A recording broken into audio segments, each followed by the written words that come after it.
beef? Why do you have such a problem with me?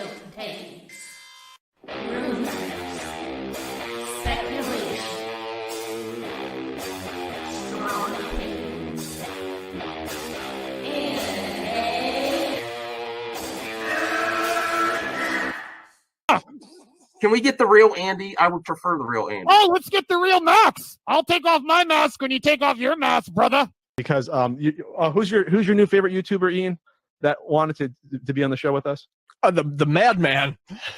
The Madman. Mad Movie Man. Let's bring on Max Movies because he scares the living shit out of me. Hold on. Oh, wow. Mad Max says, I think you should apologize. Right? I'm sitting here in a goddamn torn down pool house. I don't even know who The you pool house are. is torn apart. Okay, it's torn apart because I'm remodeling on my $70 webcam. Okay, I'm no better than you. Movie Madness Entertainment. Welcome, 5 viewers. Hey, Brian, how's it going? I'm doing well, Max. How are you? I'm great. We got a full panel here Hell and yeah. 8 in the chat. Let's get it on. Welcome. Woo! You know, they're not used to the show starting early, so like Yeah.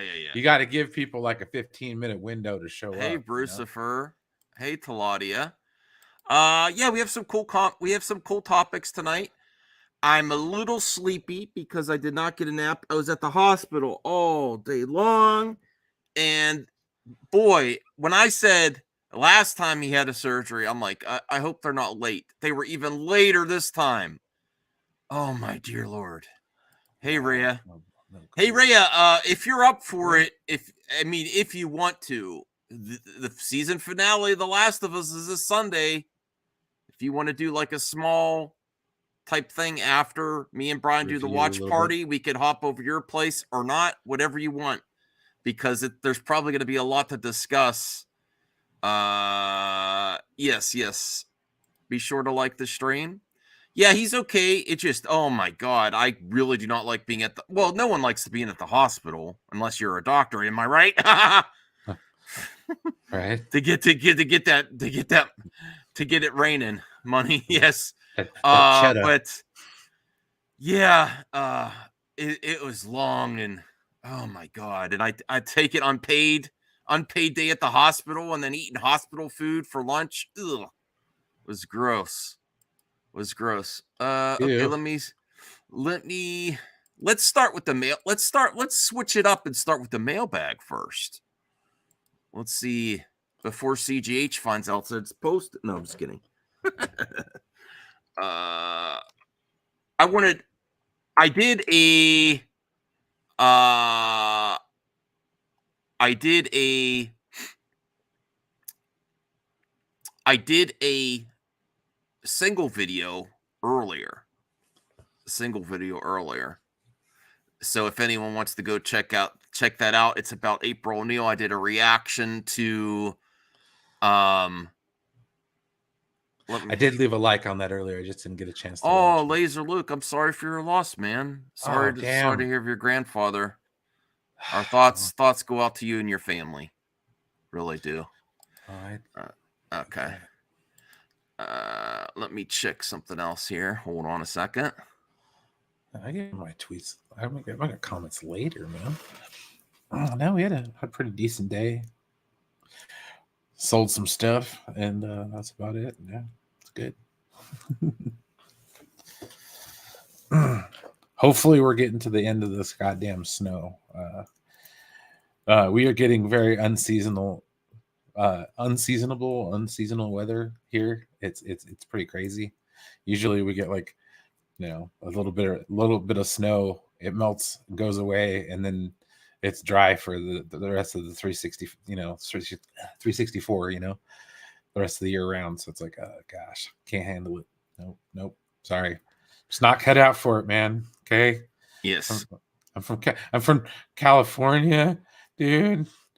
And it doesn't snow in Sacramento. Okay. Yeah. All right. Well, I apologize. I was looking at something. I'm going to get the mailbag up and ready. We'll start with that first. Yeah. Yes. I even brought news to the table. Oh, you did? Yeah. Okay. Well, a topic. We'll we'll do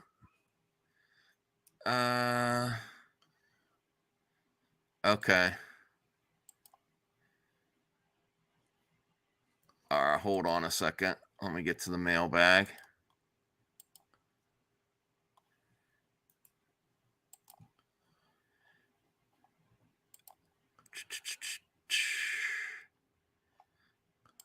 Okay, let's get to the mailbag first here. It's been thunderstorming. Oh, wow. Ay, Okay. no good. No good. All right. Mailbag. Here we go. Vincenzo B. This is my first time posting here. Super glad I was gifted a membership by Zeno, I believe. Cool. That's awesome, man. I'm glad you used the mailbag right away. That's awesome. Thanks for the support. My question is, what are you and the panelists' favorite animated DreamWorks Pixar Disney films? Mine are Kung Fu Panda, Ratatouille, and Lion King. Keep up the great work. I really, let me see. DreamWorks Pixar Disney films. Kung Fu Panda. Okay. I love Kung Fu Panda. It's a lot of fun. Ratatouille is definitely up there. Lion King. Really great selection there. I would say Aladdin is one of my favorites. The DreamWorks. I'm trying to think of which DreamWorks. They did Ice Age, right? I think so. Yeah. I used to really like Ice I don't Age. want to be committal on that one. I've only watched the first one, so I don't remember. Pixar is definitely. I love Bug's Life is underrated, for sure. Yeah, And Shrek movie was okay. The first one. Shrek, yes. Let me see here.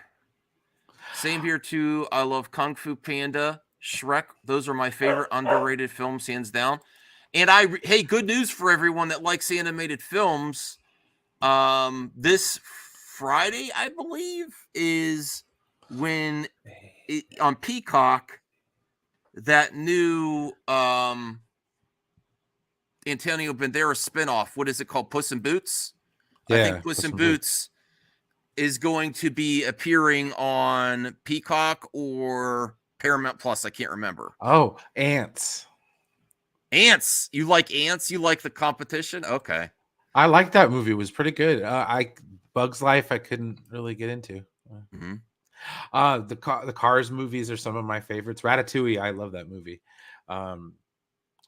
As far as the animated goes, dude, I go all the way back with like Bambi, bro. Like the Peter Pan movie. Like I think Peter Pan was one of the first ones I remember seeing in the theaters. I mean, it was I love a Peter re-release, Pan, of course, but like that Peter Pan movie was amazing. Yeah. And I want to tell everyone out there too, if you get us to 50 likes tonight, I'm going to burn 500 calories on the elliptical, and I'm going to show you the proof. I'm going to do as a challenge. I'm planning on exercising, but you guys can motivate me with your likes, and I will put it as a short tonight. So please help us get to 50 likes, and I'm going to burn those calories. Sausage Party, Puss in Boots 2, yes. Oh, Rhea says, I like Wreck-It Ralph, A Bug's Life, and Kung Fu Panda. Wreck-It Ralph's a good one. Yes, I actually thought of another topic too while we're doing this mailbag, because I'm getting quite some comments on that hot take I did about April O'Neil. So I want to go to the comments section because I think Samir said I had some questionable comments responding. So see, I don't know what she said, so maybe I should probably like okay, so let me try to hold on. Because I'm getting them right. I'm like looking at them like, oh shit. I was saying there's some weird stuff about let me just bring up the comments section. Responding to comments. I mean, I did see why people are freaking out about April O'Neil, but I was just like, I kind of just it was one of those things. I just shrugged my shoulders and moved on. Well, the first thing I have to say is, I used someone else's thumbnail to do, you know how I used to do the mad reaction, and I used that title exactly. It's Nerd at Newsstand, and there was basically some controversy over if April was originally black or white. Okay, so so Brucifer is dropping its hot already. 250. I could do that. Thank you, Brucifer. I really appreciate that. 250 calories, 19.99. I definitely will. I'm planning on doing 500 tonight. I did 400 last time. I'm not going to up it every time, but I could do 500. I think I handled that right before the show, Rhea. I ate a Chipotle burrito. Nice. Okay, so let me bring up these April hold on a second here, because I'm getting a lot of heat on this, and I'm trying to, I want to be careful, because, all right, so this was from Nerdette's Newsstand. I reacted to the vid as soon as I got home, and I brought up the wrong vid. No, that's the right vid there. Okay. So here it is. Checking the comments. Here is the, well, first off, people did not like the thumbnail. So it says ooh, and then vommy emoji face, and then April. So that is now I'm not throwing heat at Nerdette's Newsstand either. She's basically saying this is the reaction to the internet. She's not saying this is her that's reaction. what people have been freaking out on. Right. Yeah. So I think there's a little bit of misunderstanding there. And then it says black or white ? And that's what she talked about in the vid. So I basically, when I do a reaction to a hot take, I just take the title, take the thumbnail, edit the thumbnail, and do mad reaction. So my basic take was, I don't go through the moon for race swaps, but it doesn't ruin my day either. So I don't really have an issue, and it's not the first time this specific character was race swapped. It was more like the vibe I got from April in the trailer. Like, she seems more like an introvert than an extrovert. Like, April O'Neil was kind of like bubbly and lots of personality, and she's on camera talent for the news station she's at, And then also, no, it was just the vid, Rhea. It was just the vid. And then also I said there's also some things that are problematic with, like, a sexy femme fatale with very young teenage turtles. You know what I mean? And the kind of like hinting at implication. Yeah. Because they're going with some younger turtles. So I want to get to Samir's comment, because he said there's a lot of problems with your vid. I'm like, okay. So hope your dad is, let me see. So look at Samir. This video is a minefield of messed up takes, from weird takes about kids' cartoon characters not being attractive to weird takes about race. I don't even know where to start. I'm sorry. I was saying, like, back in the 90s, okay, you had April O'Neil, you had Jessica Rabbit, you had Jessica Rabbit, you had the original Space Jam, where all the male type characters, all the male cartoon characters are just lanky and silly, but then all the female counterparts are pretty stacked, if you know what I'm saying. It's a fact, right? Oh yeah. Yeah. So now that we get into 2023 and people are examining these things, it's like, is it really cool to be hinting that these, especially when they're not the same age? Like, say if they still did the femme fatale April O'Neil, and there's really young teenage turtles, and you kind of have them like flirting with each other a little bit, especially with Mikey and April. So I said, I understand where they're changing it. I'm not saying that's what I want. Very true. Very true. I'm not saying that's what I want. And I think maybe Samir is misinterpreting that I still want that with younger teenage turtles. I do not. If they were still older, I could see more, I'd be more open to them keeping the original take on April O'Neil. You know what I mean? But since they're extremely young turtles, it doesn't make a lot of sense to have like a very attractive young reporter going around flirting with teenage turtles. Do you see what I mean there? No, I get exactly what you're saying. Yeah, dude. yeah. Yeah. No, So, but it's not a good look. But ultimately, I don't have a problem with the race bent, but I'm not like one that's like, yeah, it's about time either. You know what I mean? Like, I'm just like, Yeah, okay, no, let me see the context of the story. I'm not over the moon or under the moon about it. I'm Right. Let me see the context of the story to see how her character develops. My more criticism of this new version of just April portraying them younger. is that she at least from the context of the trailer, well, there's some scenes in the old animated series where, like, you know, there's some stuff, there's some little weird a lot of animation back in the day had some, you know. Yeah, Yes, and it's but they're younger though, younger teens this time. They're very young in this version. Yeah. So that was my more criticism was based when I see from this April in the trailer, and it doesn't have the whole context of the episode, is she seems more like an introvert, and she's like she's very plain clothes, not very, you know, and it doesn't seem an exciting character design like the turtles. The turtles looked very exciting, very lots of emotion on their faces. You know what I mean? Yeah, Where expressive. she's just more like sullen and to the point. But maybe this version of the turtles need that. And my other scenario was the new Little Mermaid. The new Little Mermaid is race swapped, but the little teaser trailer that you got of her was perfect. Like you got the essence of Ariel in it. You know what I mean? Yeah. You know, she's looking up at above the ocean. She's looking at a different world, and the singing, it got the essence where I didn't see that yet for April. I'm not like a huge April stan either. You know what I mean? But that's basically my take. But it's I wanted to give a hot take.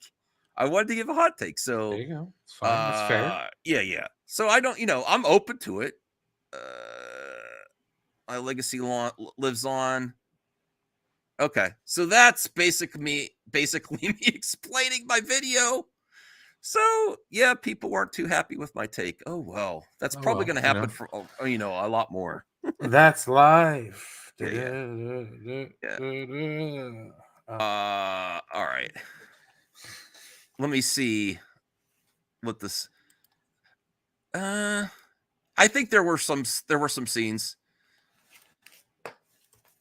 Yeah, they're losing their mind over that too, but she was already swapped in Rise to be. Yeah, there's an issue now. She's chunky. What is Hollywood? Ooh, see, Abomination. I don't really agree with your take. Well, I don't like to shame people on their attractiveness or body stuff. My more is you can be any size and be attractive to me personally. It's just that she is not really. She's not emoting a lot of emotion, but maybe she will in the trailer. Like I got all this stuff from the Turtles, very expressive, lots of action and lots of quippiness. But with her, I didn't get anything yet. Maybe in the context of the show, it will be better, and I'm open to that. But I'm one that thinks many people of different sizes can be attractive, and it's all about how you present yourself and your confidence. Your confidence. It's about what's on the inside rather than what they present on the but outside. I didn't get that from her character, introduction yet. I didn't. That's okay. Maybe you need to watch a little bit more to get a little more context, and then you give it a shot ski. And I did say it's really kind of lame for those that like cosplaying, because let's look at let's not watch the trailer, but let me at least show you the images of the trailer. Like there's some fun stuff if people like the cosplay. It's not really that exciting for her right now. That's all. Let me bring up fair. Teenage Mutant Ninja Turtles. Okay. All right, and we're just gonna go frames so you can see. Other than that, the trailer looks amazing.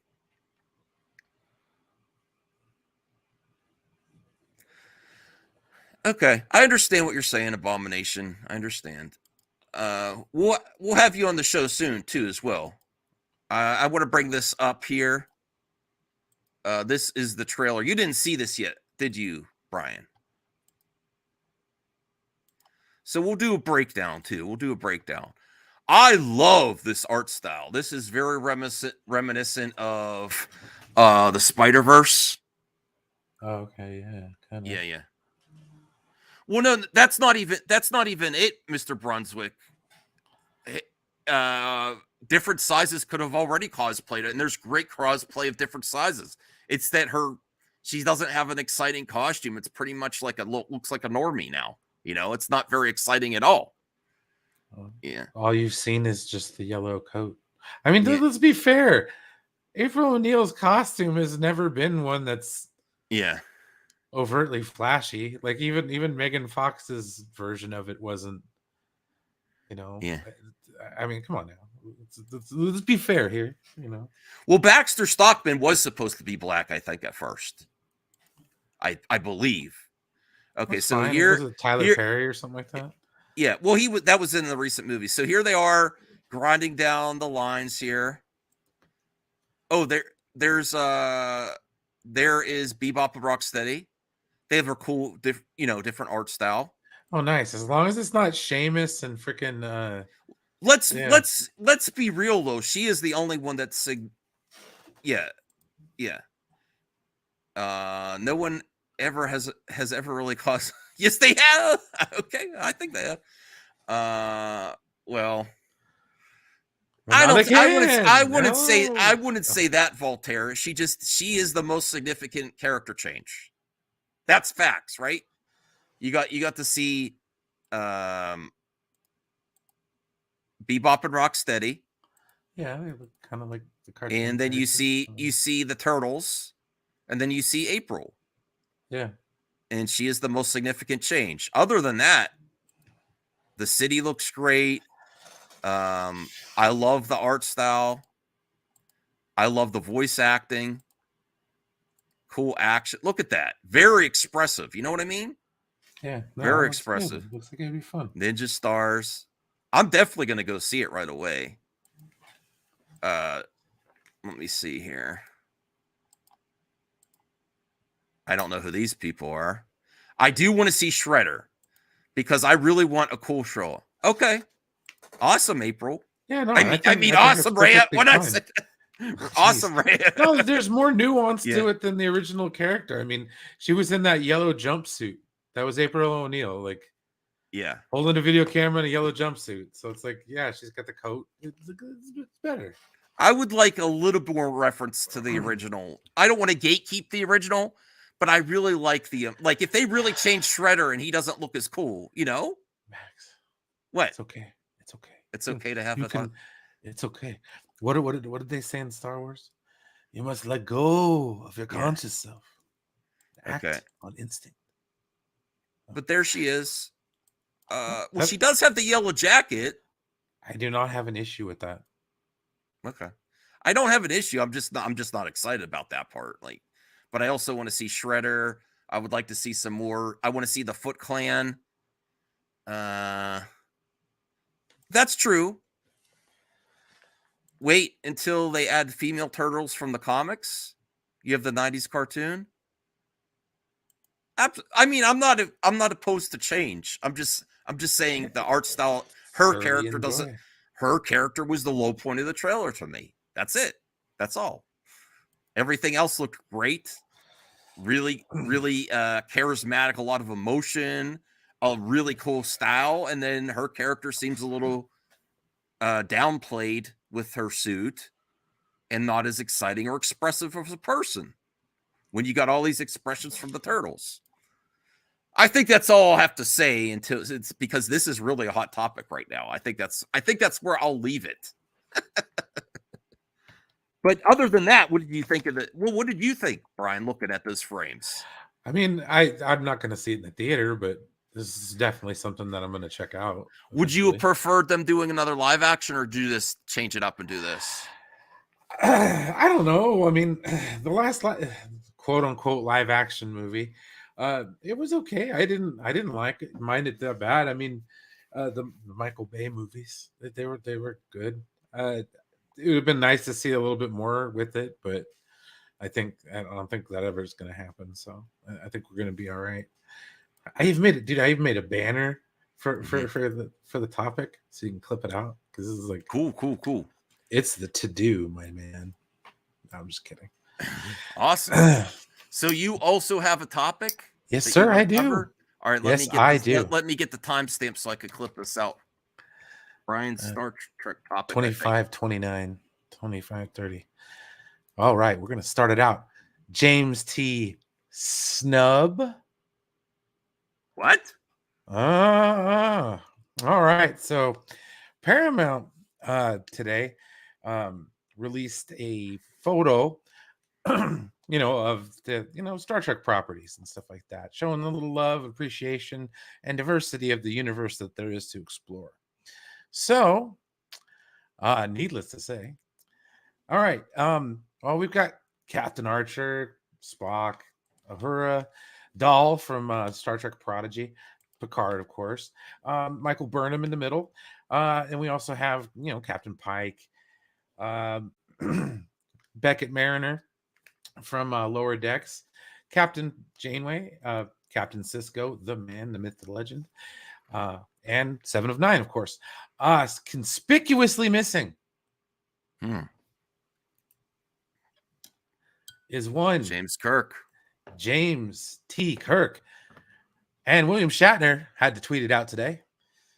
And he says, and that surprises you? Really? Yeah. Ooh. Yes. Shade. Well, so what's William up with Shatner, this? I don't know. Spill the tea, Grace. Spill the tea. Yeah, I don't know. I feel like there's been odds between the Shatner camp and the Star Trek camp there. So no Kirk. William Shatner appears to be amused by it. A lot of people took to Twitter to voice their upset. Nerdrotic, my captain. All right. And something is missing. Yeah, the line. Yep. See, everybody. Yep. Why would they do that? It's so obvious. Yeah, I don't understand that one. That's like straight up like the first person on there. So yeah, no, that You'll was have something to you'll that I have to was like, save me that image. I got to make it for a thumbnail. Because that's for the really thing. yeah. Yeah, not a problem. I can do that for you. But yeah, no. So everybody's been kind of weighing in on that a little bit. Dude, he's the main character. You put him in the middle. I mean, no offense to Michael Burnham. I mean, you put her on the side, one of the sides, but like Star Trek is James T. Kirk, man. It is William Shatner. I'm sorry. I mean, I do agree that this is a James T. snub, as it were. I mean, it would have been messed up if like they would have put like freaking like Chris Pine's Kirk on there or something like that. Oh man, like people would flip their shit. But no, everybody else I pretty much agree with on there. Otherwise great shows. Is there anyone Lodex else and Prodigy. missing? Any other No. He's the only one captain missing. wise, no. I mean, we got Sisko, Janeway, Pike, Picard. Well, you can kind of include Spock a little bit there, and then Archer. So yeah, there's really not anybody missing except for the original series captain. No Neelix. Yeah, what? No Neelix? Seriously, dude, Talaxian representation. Okay, that's some bullshit. There's no Asians on here. Where's Ensign Harry Kim? Okay, yeah. No George Takei. Freaking Carlos Sulu up here. I don't know, man. Do they really dislike Shatner that much? Yeah, I don't know, man. I just don't know. I think it's like a weird thing where it's like he's publicly said he's done with the character multiple times. So it's like, but then again, it's like he does stuff that revolves around Star Trek all the freaking time. Like he makes documentaries about Star Trek all the time. Oh man, like here I'll show some of those ones that he does, and they're actually really interesting ones. Like he did the Captains, where he goes and actually sits down and interviews every other person. And then where he interviews freaking Chris Pine, that's one of the best parts of the movie. He's like, I'm interviewing the younger version of myself. So it's like, I enjoy that. But he also did Chaos on the Bridge, where he goes and he interviews all the people who were responsible for the first couple seasons of Next Generation and all that craziness that ensued behind the scenes. So like, there's a lot of really cool stuff out there that William Shatner still does with Star Trek, but not through. And yes, Voltaire, when he went up into space, that was the coolest. I was very, very happy about that. Well, I know I know the man has an ego, but yeah, I mean, what are your thoughts on this snub? Do you think it's a snub, or do you think it's just kind of like an honest mistake? I'm one to believe it was an honest mistake. I'm just thinking about my own experiences on YouTube the last few weeks. I'm like, I think it's a snub. But when there's conflict between co-creators and entertainers, certain camps, and yes, there's cliques and camps, and I think it's shade at them. Yeah, sure it is. How could you not put the first Captain? That's what I'm saying. I'm just like utterly bemused. Yeah, there's definitely an anti-Shatner vibe going on in the modern era. Yeah, no, I feel like that too, because like I like George Takei, but let's be real, George Takei's kind of pretty took up that mantle. Was him and Shatner always. And hey, listen, everyone, we got 29 people watching and 18 likes. Remember, if we get to 50 likes tonight, I'm gonna have to burn 500 calories. I'm gonna show you. Please get those likes up. Get those likes up. It would really help us out here. Really help. Someone needs fired. I don't know about that. Someone needs to be fired. Like, I'm not that upset about it, but I wouldn't say fired, but I will kind of agree that so there's just those two. But Chaos on the Bridge. James T. Snub. James T. Snub. Title the cast couldn't stand Shatner except Leonard Nimoy. Yeah. Pretty much. It was a lot of have you ever watched the movie Galaxy Quest? Yes.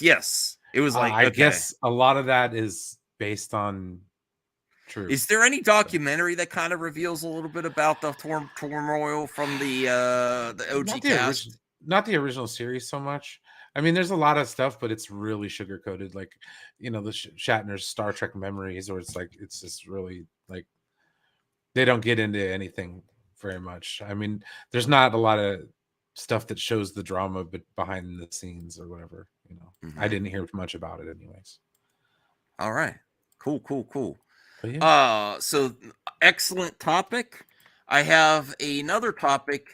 It's just a quick one. That this comes in from our pal Brucifer, that I thought this. You know what? The original April. This is an exclusive brought to us by Brucifer, who April was based off of. So there is room for interpretation. Let's take a look at the lady that inspired April O'Neil. Isn't that who you? Yes. You sent me a picture on Twitter. I'm like, I've never seen this before. Let's check out the OG April. Look, Brian. So the lady that inspired one of the creators of TMNT, the comic book, before it was an animated series, this was the inspiration. This was his muse. This was the OG April O'Neil, who represented multiple ethnicities and races. And and she has that, just looking at that picture, she has that charisma I'm talking about. She's like smiling big. She's very charismatic. No, not the stash. No, not No. The one on the right. The one on the right. She is very charismatic and happy. And I'm not like saying the new April was like downtrodden and sullen, but I'm saying they're very expressive. That's what I like to see. I think that's part of her character a little bit, But this really shows you that, yes, you could get the essence of a character through many races and different, for me at least. And I feel that from original image. Let me also see what Brucifer. I don't want to share anything private Brucifer sent me, but let me see. That's Eastman, and who April is based off. Her name is April Fisher. April Fisher. Let me see. And this is also why some people may think that she was originally a black woman, is because of the black and white and the perm, maybe. It's not just black women got perms back in the day. Lots of ladies got perms back in the day. But I can understand a little bit. Yeah. So this is her original appearance. So I thought that was kind of interesting to show. And I've never seen that before. And thank you, Brucifer. Yeah, she's not wearing a yellow jumpsuit. Yep, not wearing a yellow jumpsuit. So April Fisher. Yes. So that was that quick topic on the OG April. The OG April. Now, the big topic I have for today is this one. Let me get this off here. It will never happen. It will never happen. I never said it would never happen. No, I'm not singling out you for this one. I'm not singling out you for this one. I'm talking about can we talk about Punisher? Absolutely. Absolutely. The perm was her second look. Oh, okay. Absolutely, we could talk about the Punisher. I think even a certain friend that's doing another movie, a new movie stream right now, said, I don't think they're going to bring Punisher back. I don't think they're going to bring Punisher back. And a lot of people that are really against scoopers just say that's never going to happen. They're not coming back. They're done. They close off their minds to the possibilities of these superhero movies. The superhero genre is very it's gone past our expectations. They're getting back to around bringing even characters back. The only one that doesn't is DC because they can't get it together. But I remember being on a stream even when the Snyder Cut released the Snyder Cut, and a friend at that time told me, Max, it's not going to come out. It's not going to come out. And then when I was like, oh, they're thinking about making Joker 2, and they make it Lady Gaga. And people told me then that the Joker was meant to be standalone. It's going to be stupid. And Lady Gaga is not going to be Harley Quinn. And guess what? And then talked about Hugh Jackman as Wolverine. Logan was beautiful. He said he's done. He is never coming back. And guess what? He's coming back. And then there are rumors that he is also considering other standalone movies too.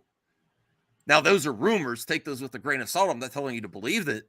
But now that he's back, I don't know if that's necessarily one and done either. And now, because of the controversy around the Punisher logo, where people have co-opted the logo, lots of my friends, at least panelists, and thank you, Anthony, for joining us. Lots of panelists that were on this channel on MME before said, with the controversy of Punisher, you're just not going to get it back. Disney is all G-rated. They're going to PG-13 everything. Not only did they say they're going to give you a potentially rated R version of Deadpool, squashing that narrative, but not only that, you're going to get Wolverine and Deadpool together. Wolverine and Deadpool together. So I would invite you all that can't stand scoopers. Sometimes the scoops are right. Sometimes there is buzz around certain things. And if there's money to be, but the bottom line is there enough money to be made if we do this, And I think there is. I think there is on that. Hey, Anthony, what do you think about this? Punisher's back, baby. Punisher is back. It was good seeing John Burto come back as the Punisher. I mean, hold your excitement, brother. Hold your excitement. It's great. Okay. It's great. It's a great thing. Well, there's 3 people coming back. I mean, we got Charlie Cox, John Burt, and then D'Onofrio. So Mm-hmm. 3 more to go, I guess. Yeah. If we will see them back, like the Jessica Jones, Luke Cage, and Iron Fist. So I think it's good. Yes. I mean, but they did confirm the same article that Foggy Nelson and Karen Prince now might come back. Right. I do have an article on yeah. that. Let me see. Disney's making a movie on the Boston Strangler. Really? I haven't heard that. You don't know. Exactly. You don't know. Marcus says John Bernthal wouldn't return as Punisher if he was. Yeah, I don't think he would return unless it's a good story to tell. He did say last year he will not return if it's not the same version that that wasn't on Netflix, like violence, you know. Perp says that we should maybe change the word, and I completely disagree, Perp. We know what it is. People need to. I think people need to calm down. It's a scoop.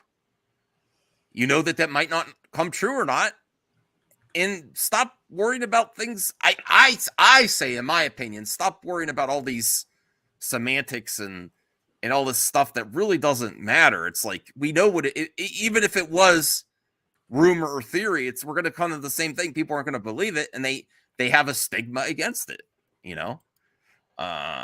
So I just like, what's the some of these are, you know, something that really got to me that one time I had special guest on a Saturday night is one of the people that was on there said, Max, why do you concern yourself with some of this stupid shit? And I was like, and I'm not saying that. I'm not saying Perp is, I'm just like, don't mind me, Perp. I'm just ranting a little bit. I'm like, some of these arguments are like, okay, if I call it something else, people are still going to have an issue with it because it's not a press release. Yeah. People only believe press releases. Like sometimes that's where I'm like, I'm in the middle. So when someone officially releases a press release, well, now it's happening. I'm like, do you really think it just started happening as soon as they announced it? It's been in the works for a while. That's where rumors come from. Things change, obviously, but it doesn't. The new project he didn't become Punisher just because the Hollywood Reporter finally made out a story on it. There's been rumors and talks of him returning in the Daredevil show for quite some time. But people don't want to believe anything until it's like, okay, now we can talk about it. I'm like, I want to talk about it whenever I want to talk about it. That's me. That's just me. Yeah. No, that's fair.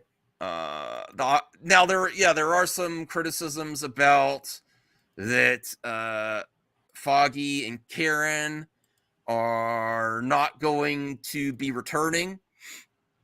And you know what? I would like them, but that's okay too. Because they did get 3 seasons is a pretty good run. And they are going for a slightly different tone, right? I think we will see them back, but not this season of the Daredevil show. I think you will see them come back. I just don't think this season. Could they cameo? Maybe. Could maybe Foggy Nelson give Daredevil a phone call? Sure, on the show. But I don't think they coming back this season of this new Daredevil show. I think next season. They might have a different Foggy though, Anthony. I don't know. No, I don't think they're just not. I don't think they're going to recast. I just think they're going to probably save them for the next season of the show and stuff. Okay. Well, we don't know if they asked those actors to come back. If they say no, because they filmed the show for 10 months. Mm-hmm. So until the end of the year. So, and I don't know if the actors will come back and do 10 months of filming for a show. Mm-hmm. Daniel Martin, I don't think Rosario's back either. No. No, I don't. No. Okay. She was hinted at it last year, but I don't think she fully knows. Okay. John Bernthal returning as the Punisher for Daredevil Born Again. Charlie Cox and Vincent D'Onofrio are already on board to reprise their characters from Netflix version of the show. Of course. Let me see if how much of this I want to read. John Bernthal's returning to his most punishing role. Oh my god. I actually got to finish season 2. The actor will reprise Frank Castle, aka Antihero, the Punisher, and Marvel Studios' Daredevil Born Again for Disney Plus. Sources tell the Hollywood Reporter. This is also where I'm like, some only believe the Hollywood Reporter. They all do the same thing. The only difference is the reason that the Hollywood Reporter could be slightly more credible is they check with the studio first because they have the access. Like other sites, they don't check with the studio. Is it okay to run this? And that's why sometimes they get pissed off at those sites. But it's not hard to get a source. It's not hard to get a source. But the Hollywood Reporter probably checked with Disney to make sure they can run this report. And that's why they get the exclusives. Bernthal joins Charlie Cox and Vincent D'Onofrio in the series, which began shooting in New York this month. In a departure from other Marvel series, which come in at a 6 or 9 episodes per season, Born Again is planned as a whopping 18-episode arc. Writers and executive producers Matt Corman and Chris Ord are behind the show, which is expected to bow in the spring of 2024. Marvel could not be reached for comment. Oh, okay. They said okay, I guess I'm wrong. They could not be reached for comment. Wow, that's kind of interesting. Born Again tells its title from a landmark Daredevil storyline published in 1986. I don't think we need to go off it. We pretty much know what it's saying. Well, this is kind of cool because it talks about Kevin Feige. Bernthal and his co-stars, it seemed, were done with Marvel, but in January 2021, Marvel boss Kevin Feige told THR he considered the Netflix characters to still be in play by the end of the year. Cox was revealed to have a cameo in Spider-Man No Way Home and went on to appear in She-Hulk. His Daredevil co-star D'Onofrio appeared in Hawkeye, and both Cox and D'Onofrio are key figures in the upcoming Echo, a series set to set the stage for Born Again. What's very interesting is that they are still doing 18 episodes. They're still keeping that 18-episode plan after Marvel is downsizing shows. Not as many shows, not as many projects. You know what I mean? Hey, Perp. Hey. What's up, buddy? Hey, guys. How's it going? How's it going? Not too bad, man. Chill. Bertho is back. Yeah, man, I'm hyped. You know, this is personally my favorite casting of anything Marvel related in general. Oh, really? When this guy got Punisher. I loved him. I loved him as I previously knew him as Shane. You know, Walking Dead. my panelists back in the day said he's not coming back. He's not coming back because the controversy about never say never. Sean Connery. Hey. No, that's actually a fact. Yeah, 2 Bond movies at the same time. Yeah. Because he came back and did the Never Say Never. Yeah, Never Say Bond. Never, and he did say never, and that was. And then he came back again in Michael Bay's The Rock. I don't know if you knew that. Yes. There's like a theory about that. Oh, really? Okay. Yeah, that the character in The Rock that was taken in Alcatraz is actually James Bond, the Connery Bond. Yeah, Rosario is entrenched at Disney, but she's also very busy. And I think I would just guess if they're not going to have Foggy and Karen, that they're not going to have her character either. I think it's just going to be a different take. Just keep the main Kingpin and Daredevil. I don't think they'll even have the same Elektra. I don't think. No, I don't think we will see Elektra. But people thought that Perp, get your take on this. People thought that they weren't gonna bring back Punisher because some pretty there's some organizations that co-opted the logo for the Punisher that the comic company was not okay with. I think that's also why they changed the skull to a different one.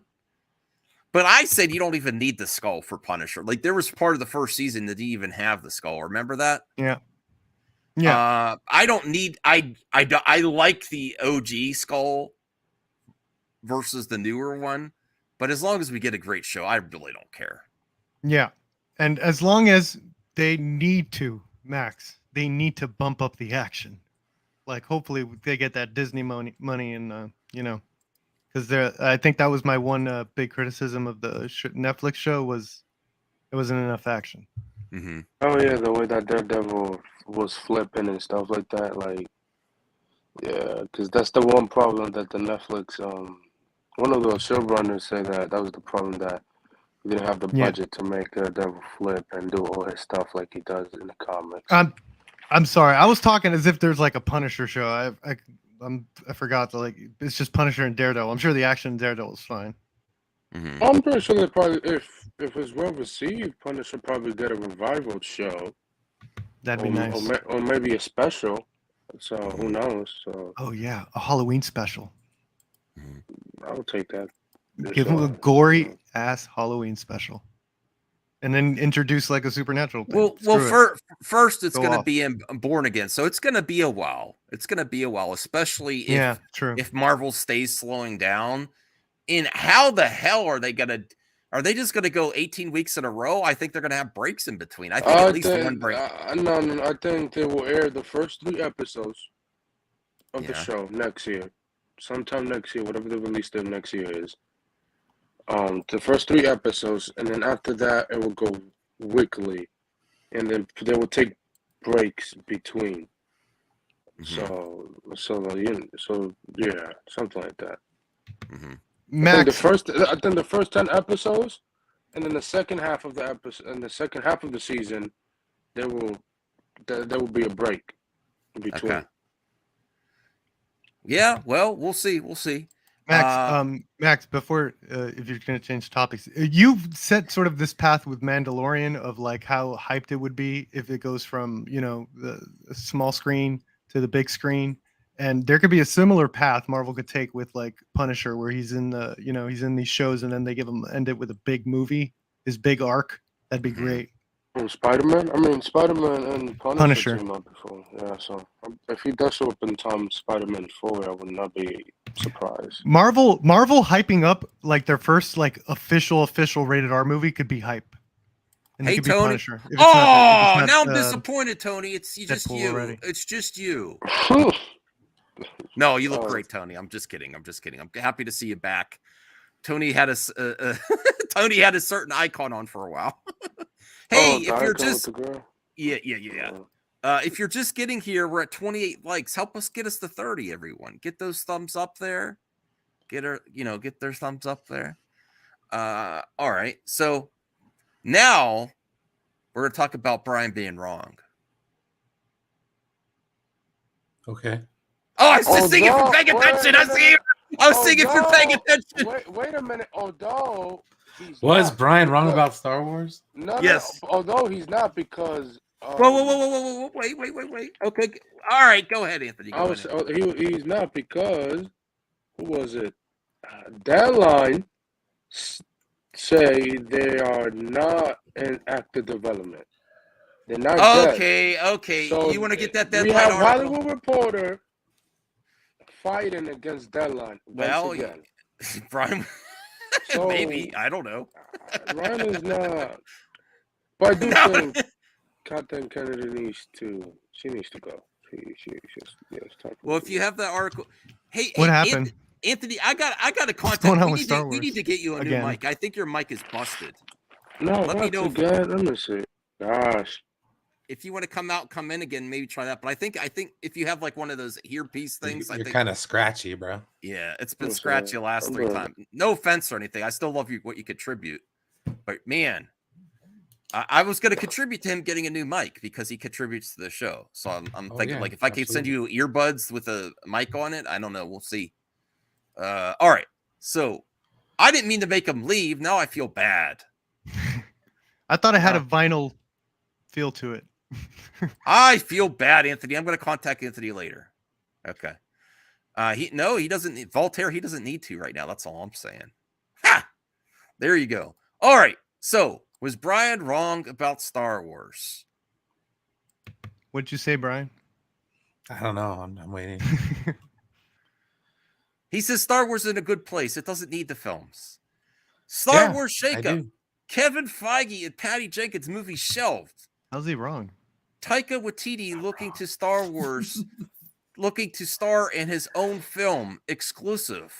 Good. No, this is bad. It's gonna be IG-88. Wait, was the argument that Brian said that Star Wars doesn't need films anymore? No, I didn't Listen, say that we don't need films. I just think that if we have films, they have to make sense. Okay. Yeah, So, I but- agree with that.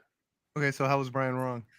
I'm not Well, wrong. he's That's why also I'm saying Kathy Kennedy's doing her job. This is listen. What's the common denominator with all these problems? Say it, Brian. I want to hear you say it. I What's have the no common idea. denominator? Movies are hard. No, Kathleen Yeah. Kennedy. Kathleen Kennedy is the common denominator. She is now. I'm not the one. I What about am Phase not. 4? I am not. What's the that, common I denominator? am not that douche. Anthony's back. Hey, Anthony, how's it going? Is it good now? Yes. Okay, that's so weird. Yeah. Damn. So the common denominator is Kathleen Kennedy, and I'm not one of those a-holes that just says she was a waitress or something for Steven Spielberg or just got coffee. I'm not one of those. No, She was no, very no. prolific producer, okay? But she is so Justin Proper's here. Hey, Justin. So I heard Brian's wrong about Star Wars. Yeah, that's what I'm not wrong. He's just spinning his wheels here. I'm not. What I'm is not he wrong spinning- about? What is I'm he wrong not, about? Well, he's saying that it's in a good place. It's in a decent place, but I think that Star Wars should be. I don't think you should be going like 10 years without a Star Wars film in theatrical. I don't think that's a good place. That's insane. That's insane. In what Kathy has done, she has Hollywood disease. She gets too wrapped up with trends, and she hires. This is specifically the biggest criticism I have with her. She goes out and hires a hot director and says, "What do you want to do?" Instead of focusing on the story and what the stories they want to tell, and then find a director for that. She goes with the trends with a hot director. She gets that project that says, "Do whatever you want to do," instead of focusing on the story first. That's a type of producing, though. Yes, You know? it is a type of producing, and it's been Yeah. failing. Look how many directors have been announced for Star Wars projects that fall through, hit midway through the project, they get taken off or never happen. And then you're not getting any stories because chasing trends. Hollywood does this. They chase trends over stories. No. No. Yes. What was okay? So what was Never the would've trend? guessed. What was the trend she was My following? mind is for the A original blown. hot trilogy. director. She hired Patty Jenkins right after Wonder Woman. She hired Okay. Taika Waititi. She Lord hired and Miller. Yeah, Lord and Miller. She does all these things where she just hires someone based 'cause it's Star on Wars. only J.J. based. Abrams. It's Star Wars. It deserves instead the of- hottest directors. It's It's Star Wars, of course.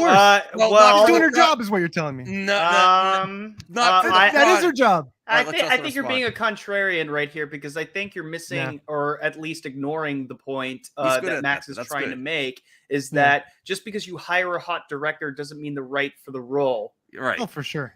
Yeah, so I think her more focus was on their hotness of where they are in the industry. oh my god, Ryan no, Johnson is so hot. No, My not gosh, about I'm not about drooling. like sexy Ryan Johnson. I'm being like how The relevant best. they are instead of if they fit for the project. Like I feel for you. example, like Feige does. He gets somewhat hot directors, but more for the project. In most of the time, it's been working feel out. you. And now, No, Brian, but like I like would really she got like- after the Godzilla trailer, she got the Rogue One guy. What the Gareth Edwards? Yeah. Good Yeah. yeah. She got right after Godzilla's trailer came out. That trailer was amazing, right? And then she hired him, and that 10 out worked of out. 10 And trailer. that seemed like she got like a guy got to fulfill his vision because it seemed very similar to the Godzilla style. You know, Mhm.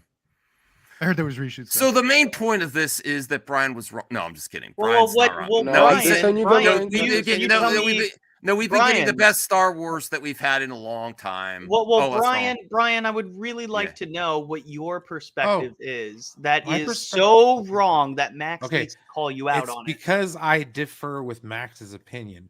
Max thinks in order for Star Wars to be successful, it has to release theatrical features. And my thing is content is content is content. Okay. Yeah. So if they're putting out quality content on True. Disney Plus, like The Mandalorian, Book of Boba Fett, Andor, all the live action stuff they've been putting out there, all the animated stuff they've been putting out there, all the lore they've been getting into.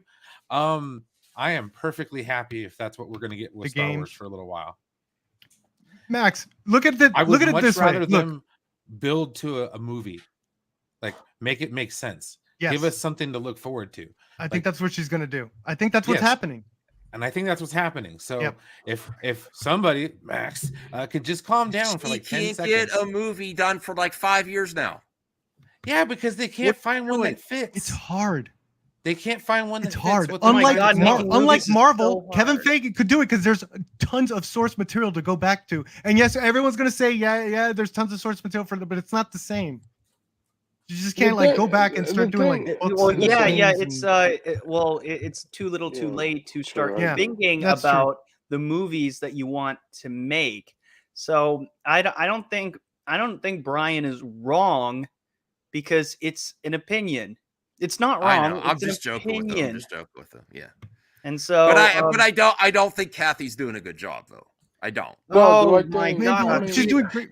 Thank you, Max, for jumping on the train once again. I appreciate it. No, I don't think she's doing a great. I don't think she's doing a great job. I mean, I'm not saying she has nothing to do with the TV shows. I'm not going that far. But I think what's the also. Will you give her credit that she done a good job with the TV stuff? I would. When there's other people I would say it was involved, a good start, but now it's just like the TV shows have problems too, and we can't ignore that. No, you can't ignore the problems, but their overall quality is very good. Movies are hard, man, especially Star Wars. You know, Red Letter Media has this thing where they say Star Wars is more limited than people think. You know, in general, it's a lot harder to work with, trying to work with an original idea, and I could see them not wanting to go back to like old material. Yeah, let's actually, and that's why I would say no more movies. It's done. Damage is done, and I'm over it. I think the new path is what, you know, building up to that big Mando movie, and that could rejuvenize the whole thing. With John in it? Maybe, but at the end of the day, Brian's not wrong. Max is wrong. Thank you. That's all I have to say. I disagree. No one's wrong. Of course you disagree. Chat's wrong. I put him No, Max, you're wrong because you are wrong saying that Brian is wrong. That's all. All right. Fair enough. Have a good night. Lucifer says no matter what Star Wars did he really just leave? Yes. Oh wow. No matter what Star Wars movie is made, everyone will hate it. They hated the prequels and the sequels. But not to this extent, though, Bruce. No, I agree with you a point. Not to this extent. Everybody liked the prequel now. I love Revenge of the Sith. It's the best. People didn't like to what extent? People hated the prequels. It depends on which prequel. Did they hated the first one? Well, the first two at least. Maybe Revenge got by. But the first two for sure were hated. Well, the prequel trilogy ended on a better note than the sequel trilogy. That's true. Yeah. But then the new ones started better and ended horribly. Yes. Yeah, Rise of Skywalker. We do not tell that movie does not exist whatsoever.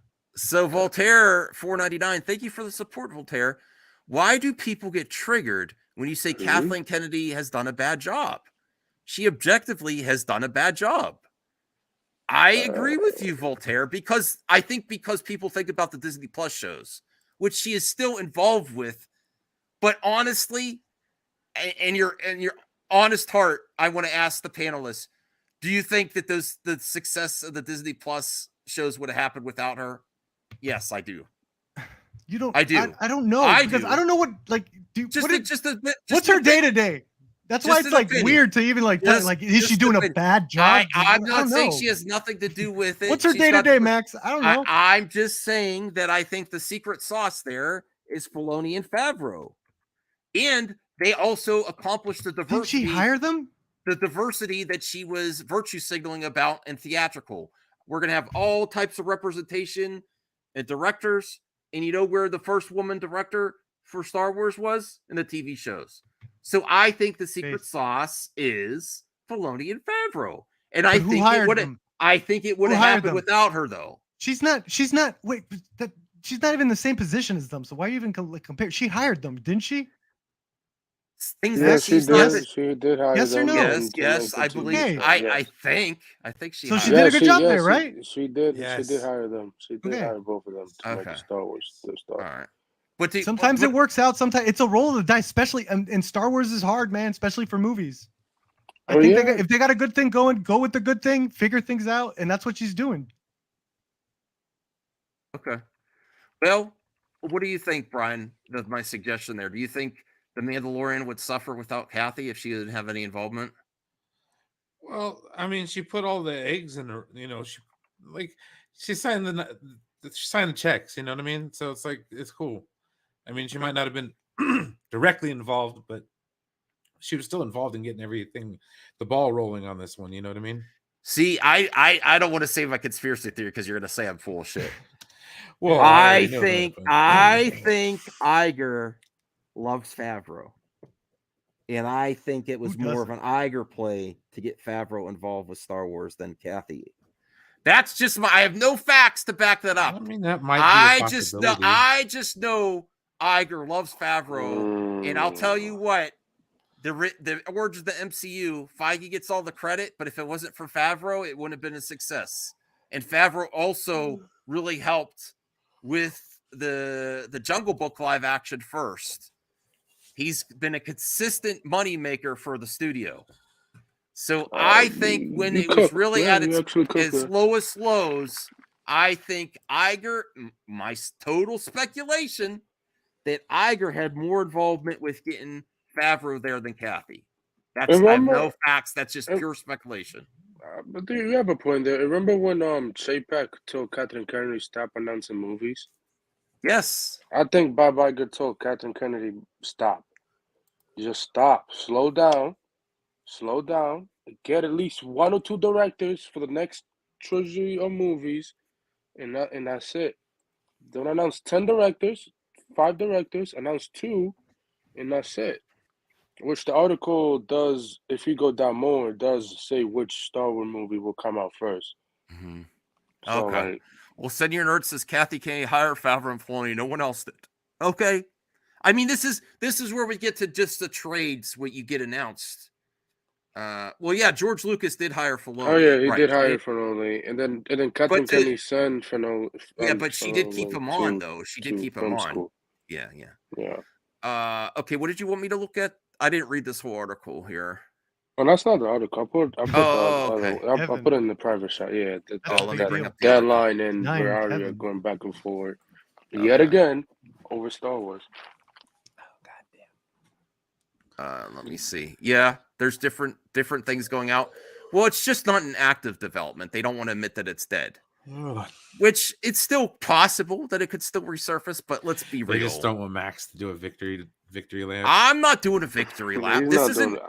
No, Star Wars not happening. This is not a victory lap for me. The Kevin Feige project, which has Michael Waldron attached as writer as well as Patty Jenkins through Squadron, aren't dead. They're just not in active development. Makes sense. But come on, Perp. When stuff goes ice cold, it can resurface, but ultimately, you got to stay hot to keep grease the wheels and keep going forward, get the green light to get a production going. Read the article more. I'd rather have this than what happened to Batgirl. Just like that's didn't fair. work out. That's fair. So cut it if it's not working, dude. I can imagine Kevin Feige trying to do Dude, that guy must be so creatively spent, dude. Like I can't imagine the draft he turned in. If you think about it, all the stuff he has to think about. Now he has to think about Star Wars too. It's like he loves people break. People only have so much bandwidth, He loves Star Wars a lot, and then he grew up with it. He wants to do a Star Wars movie. Whether it happens, whether I think Feige leaves Star Wars or join Lucasfilm as a executive or something. To be fair, happen.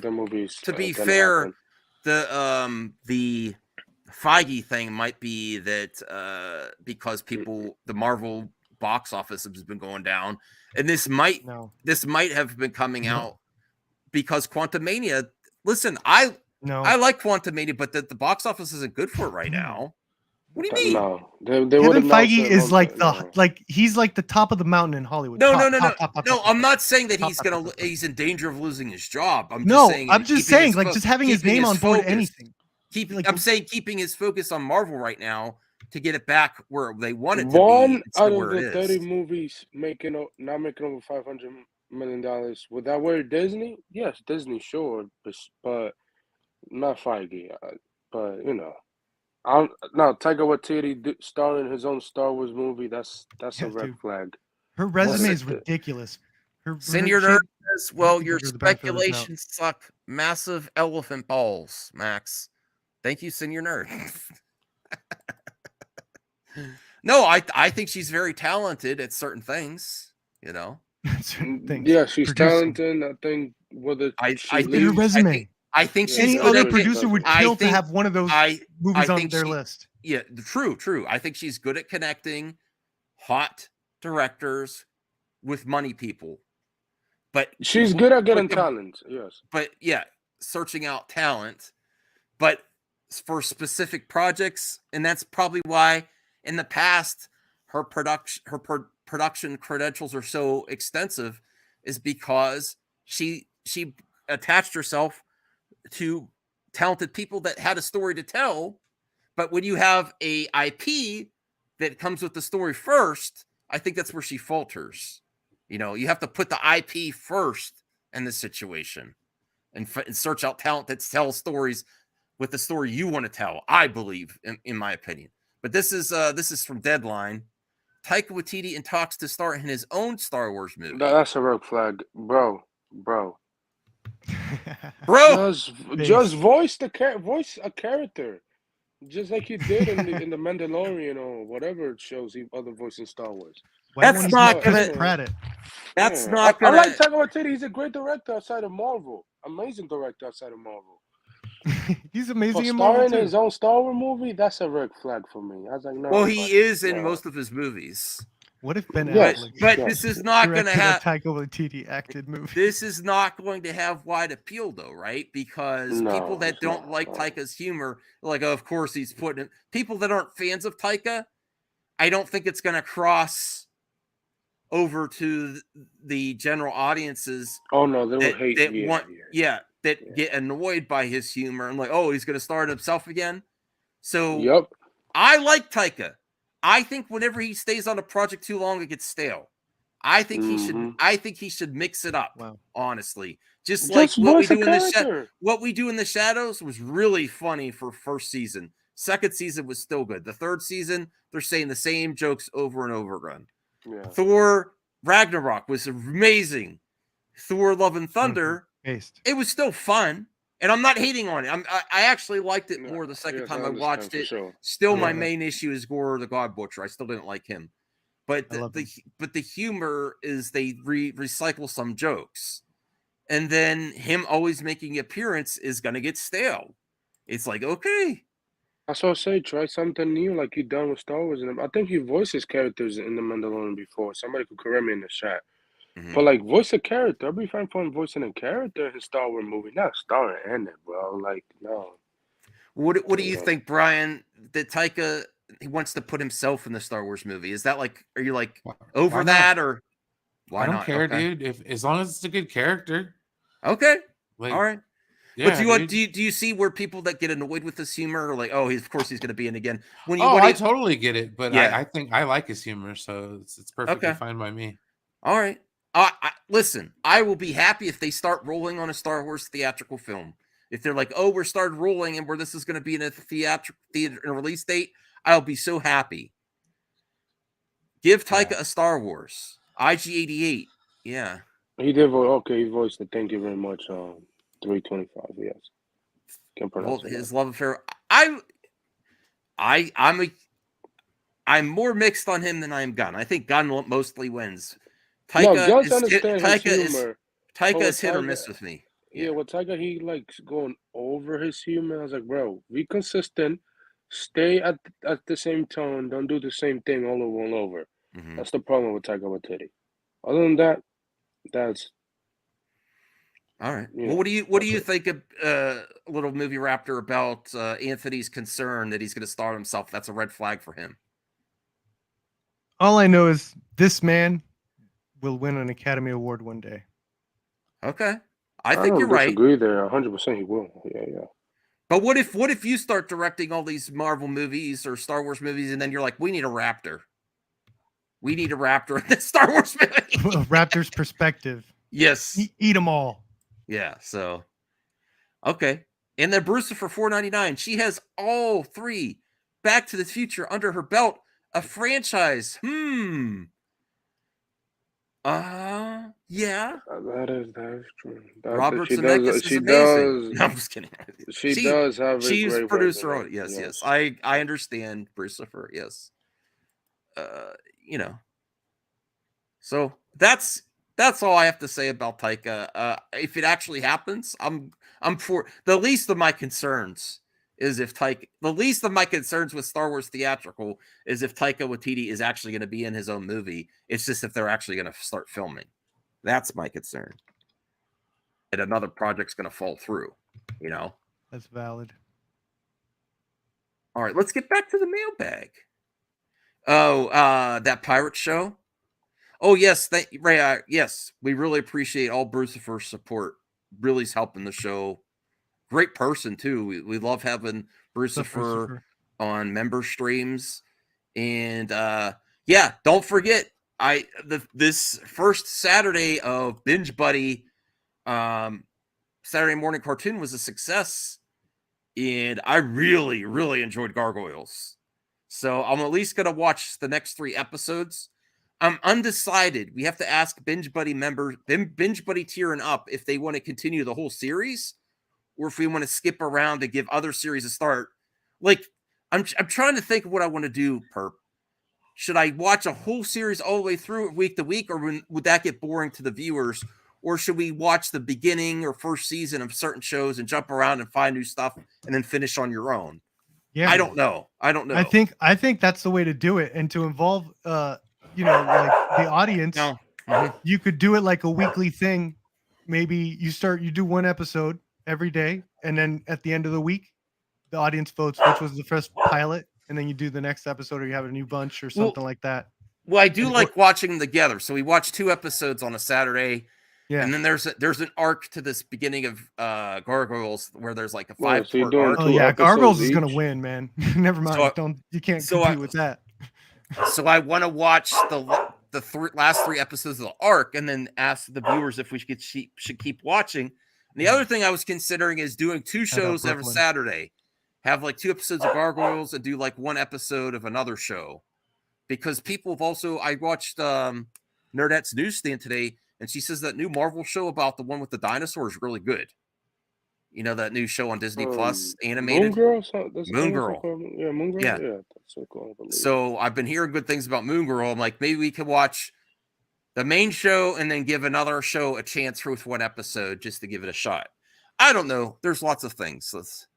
Everybody wants Gargoyle to come back, but I mean, it's like a huge campaign for him. Hey, Jermaine. You know. Okay. Tiger and James Gunn have the same amount of track records. Live action Gargoyles would be insane. Yeah. I don't think you could do that in live action. Jordan Peele was talking. Yeah, you could. You could do anything. I don't know. Live action. Gargoyles, like, yeah, come on. They just like they turned to stone and come on. You could do that. And they're just CGI monsters. The show's great, but I don't know, bro. It'll be. You did Warcraft. You could do. They will be skipping so much of the story that's great. That would be great. Well, maybe as a show, live action. I don't care. If if it's like a 10-episode show, sure, you could do it. Because Netflix, like all those shows have great effects now. They could do it. Yeah. It would be expensive though. They will be expensive. That's 100% true for Disney Plus. All right. So, Mass Vigilante quote of the day, and we have more topics after this too, but I thought we'd get the mailbag. Quote of the day 76. Smile. It irritates those who wish to destroy you. Wow. I chose to live by choice, not by chance. To be motivated, not manipulated. To useful, not used. And to make changes, but no more excuses. Because time must be used well and wisely. to important delights, not stress, uncertainty. Hey, Max, I hope you're doing we all had right. 76 days. Yeah. On the stream tonight, and I was wondering on the Daredevil Born Again series, of course, the news of the return of the Punisher, what other heroes or villains you think that could pop up, meet Daredevil, not Spider-Man, because that's a Sony thing. But what I really want to see is introduce more street-level villains like Tombstone, Hammerhead, or even a joke villain like Stiltman. That was teased in Netflix Daredevil as an Easter egg. It would be hilarious to bring that guy back, but a much better budget, like kind of like Frogman for She-Hulk. Who asked that? Mask Vigilante? For Hammerhead and Tombstone are Spider-Man characters. That would be up to Sony. Marvel and Sony has to have an agreement. Yeah. I would love to if somehow he show up on the show, but that would have to be a Sony agreement between Marvel and Disney. So and Sony. So I think it would be great. Yeah. If you have, I could see them in the next Spider-Man movie. Those Yeah. characters, not in the Daredevil show. I would like to see more of the Defenders like Luke Cage, Iron Fist. I would like to see those back. I know we're not getting the other characters from the Netflix Daredevil series, but I really want to see at least Luke Cage. Iron Fist, I thought he was good enough that they can improve on him. And then it has that actress that I like in that series. I forget her name. She's been she was in at least the latest Matrix film. So I don't know about villains though. Villains, I'd like to see Elektra be a villain first. But then I don't know how you would do that because she was already. I don't know how they're going to handle Elektra. Yeah. Jessica Jones. Jessica Jones, definitely. I'm not sure about Luke Cage. Karen Foggy, are you talking about out. Jessica and Henwick? Yes. I would like to see her make a return, but I don't know if they're going to. The only characters that's probably going to come back is Jessica Jones. That's a given, and Luke Cage. I don't know about Iron Fist. That would be up to. Mm-hmm. I feel bad for Finn Jones. That's what I had to say about him. Like you see your best friends coming back, but not you. Yeah, that's kind of lame. Yeah, that would be crazy. You know, that's kind of how I felt the last few weeks. Like I'm left out of I left out of the group. The Defenders are back, but Max is left out. Yeah, but not here though. You guys all make me feel great here with Little Movie Raptor, Brian, and Anthony. I appreciate that. You make me feel like a hero, not a zero. Yeah. We'll see if those characters return. Look at Luke Cage and Jessica. I would love to see them back in the future. Yeah, but you kind of feel for Finn Jones. No, I do feel bad if he that's like okay, so you bring back my friends, and if I can't come back, I mean, just reboot. Do a soft reboot with his character, and that's it. Let's not get it twisted too. Marvel would do it because Marvel does like do stuff like that for memes and stuff. Like they'll do a little cameo as a, here you go. It'll be the best scene. Everyone will clap. Everyone will love it. You know how it goes. Mm-hmm. It's Marvel. Yeah, they like memes. Everybody like memes for sure. Mm-hmm. It's not going to be a major role. It might just be just a cameo, just a shout out, a joke, if you will. Mm-hmm. Not that he's a joke or the character's a joke, but like they'll do a little something. All right. Let's get back here. Mass Vigilante, would you choose to have no working water in the house for 3 months or no internet, cable, phone, live stream, or social media for a year?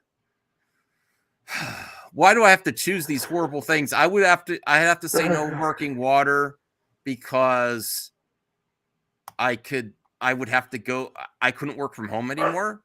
I couldn't. No water. So how are you going to shower? I would go to my parents' house. No, that doesn't. And then I have bottled water to drink.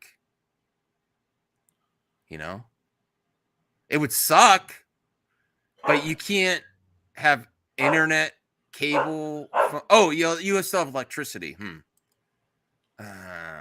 No, I need internet to work from home. So I need the internet to work from home.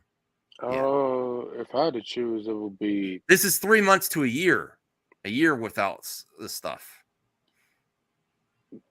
It'll be cable. I'll say cable. I don't use cable that much. I do. I pay for it. Yeah, I but would I go just get don't use bottles it. of water and I'd go shower at my parents' house. You know, that would suck still though. I don't know. Does anyone else have a response to that both scenarios? What does it say? We could choose no working water for 3 months, Okay. or no internet, cable, phone, live stream, social media for a year. You can't live without water, so yeah. No. Yeah, but you could working water in the house, but you could buy bottles of water. But why buy it? Like, Dude, a year. Okay, expand on the question. Does it expand on the question though? No working water. How long is the period of no working water? And it's not like if you walk up to a drinking fountain, it just stops working when you touch it. Like everybody else can get water from that drinking fountain, but Choose to have no working water in the house. That doesn't mean you can't buy bottles. Yeah, you could go outside and it works. Oh, for 3 months. For 3 months. But it's a year. Yeah, that's a good question. I would probably do the nope for 3 months. Honestly, a year's a long time. I've been without water for extended periods of time before. Internet, cable, phone, live stream, or social media for a year. Yeah, I don't think I can. My sanity. Does that include like Netflix and movies and stuff? Right? Yeah, that's internet, Jack. That's cable. Yeah, no. See, if I couldn't live stream for a year. live streaming and internet is part of my income now too. So, well, I suppose you could make a movie or something. That would probably make a be movie. A good idea. Yeah, make a movie, Max. I mean, yeah, sure.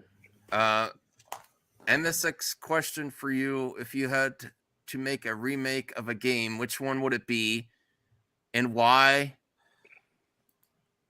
Like, as an example, Metroid Prime Remastered. I think they should go and remaster the N64 version of Mario and Zelda just with next-gen graphics. I like having the option of having both, but like, for instance, Halo's done remasters. GameCube games do easy remasters, but I want to see like a significant change, like an N64 version all the way to HD. Yeah. Although there's rumors that the next Switch will come next year. Working water is a shitter, guys. Think about it. Reboot. It's not flushing your poops for a whole 3 months. Yeah, that'll be Damn it! House You're right. You'd have to be eating and out. your whole house will stink. Constantly. God damn it! Like, no, you don't want to live in a stinky You'd house. be using public toilets. Oh hell no! I would have to. I'd go to McDonald's. McDonald's. I think that. I'd drive to McDonald's or Arby's and go. Jars of You poop. crazy? Are you crazy? You'll be having people knock. You have people knock the door every 5 seconds. Ooh, Skies of Arcadia. That's a good one. Stinking for 3 months. Just pretend you're in a Western or something. Oh, did you pretend? Make like a look. Yeah, dude. God. Hey, for 3 months, I'm cosplaying Western. I'm John Wayne. I got a latrine outside. I would probably. I'm doing it. I would probably play the victim online, While surfing so online. people would send me. I have no water. I have no water, and then I'd make a deal with my neighbor. I'll give you $50 a month if I can use your facilities. No, that would be terrible. And then I would cry on the internet like I've been doing. No. Sad Max. Internet? Yeah, well. I think I'll say cable. Cable is the most likely one to go. That's it. This is Voltaire. Yeah, it does. RV But that's what's worse than. Bro, it'll be okay, weird 'cause let's move on. let's move on. What'd you get for being at Arby's? How do you think about Aaron's tweet saying he fears Echo and the new Daredevil will suck? Not Echo. He said Daredevil. No, he said Echo. both. No, he didn't. He said Daredevil. I said stop. Chill out, man. We're getting Charlie Cox back as Daredevil. This is I get people concerned that Foggy Nelson and Karen Page is not in it. Yes, they were the heart of the show with Charlie Cox and Matt Daredevil. They were heart and stone. I wish they would come back. I don't think they're gonna get recast. That would be dumb. Mm-hmm. Everybody loved those versions of the characters. I don't think they're gonna get a recast.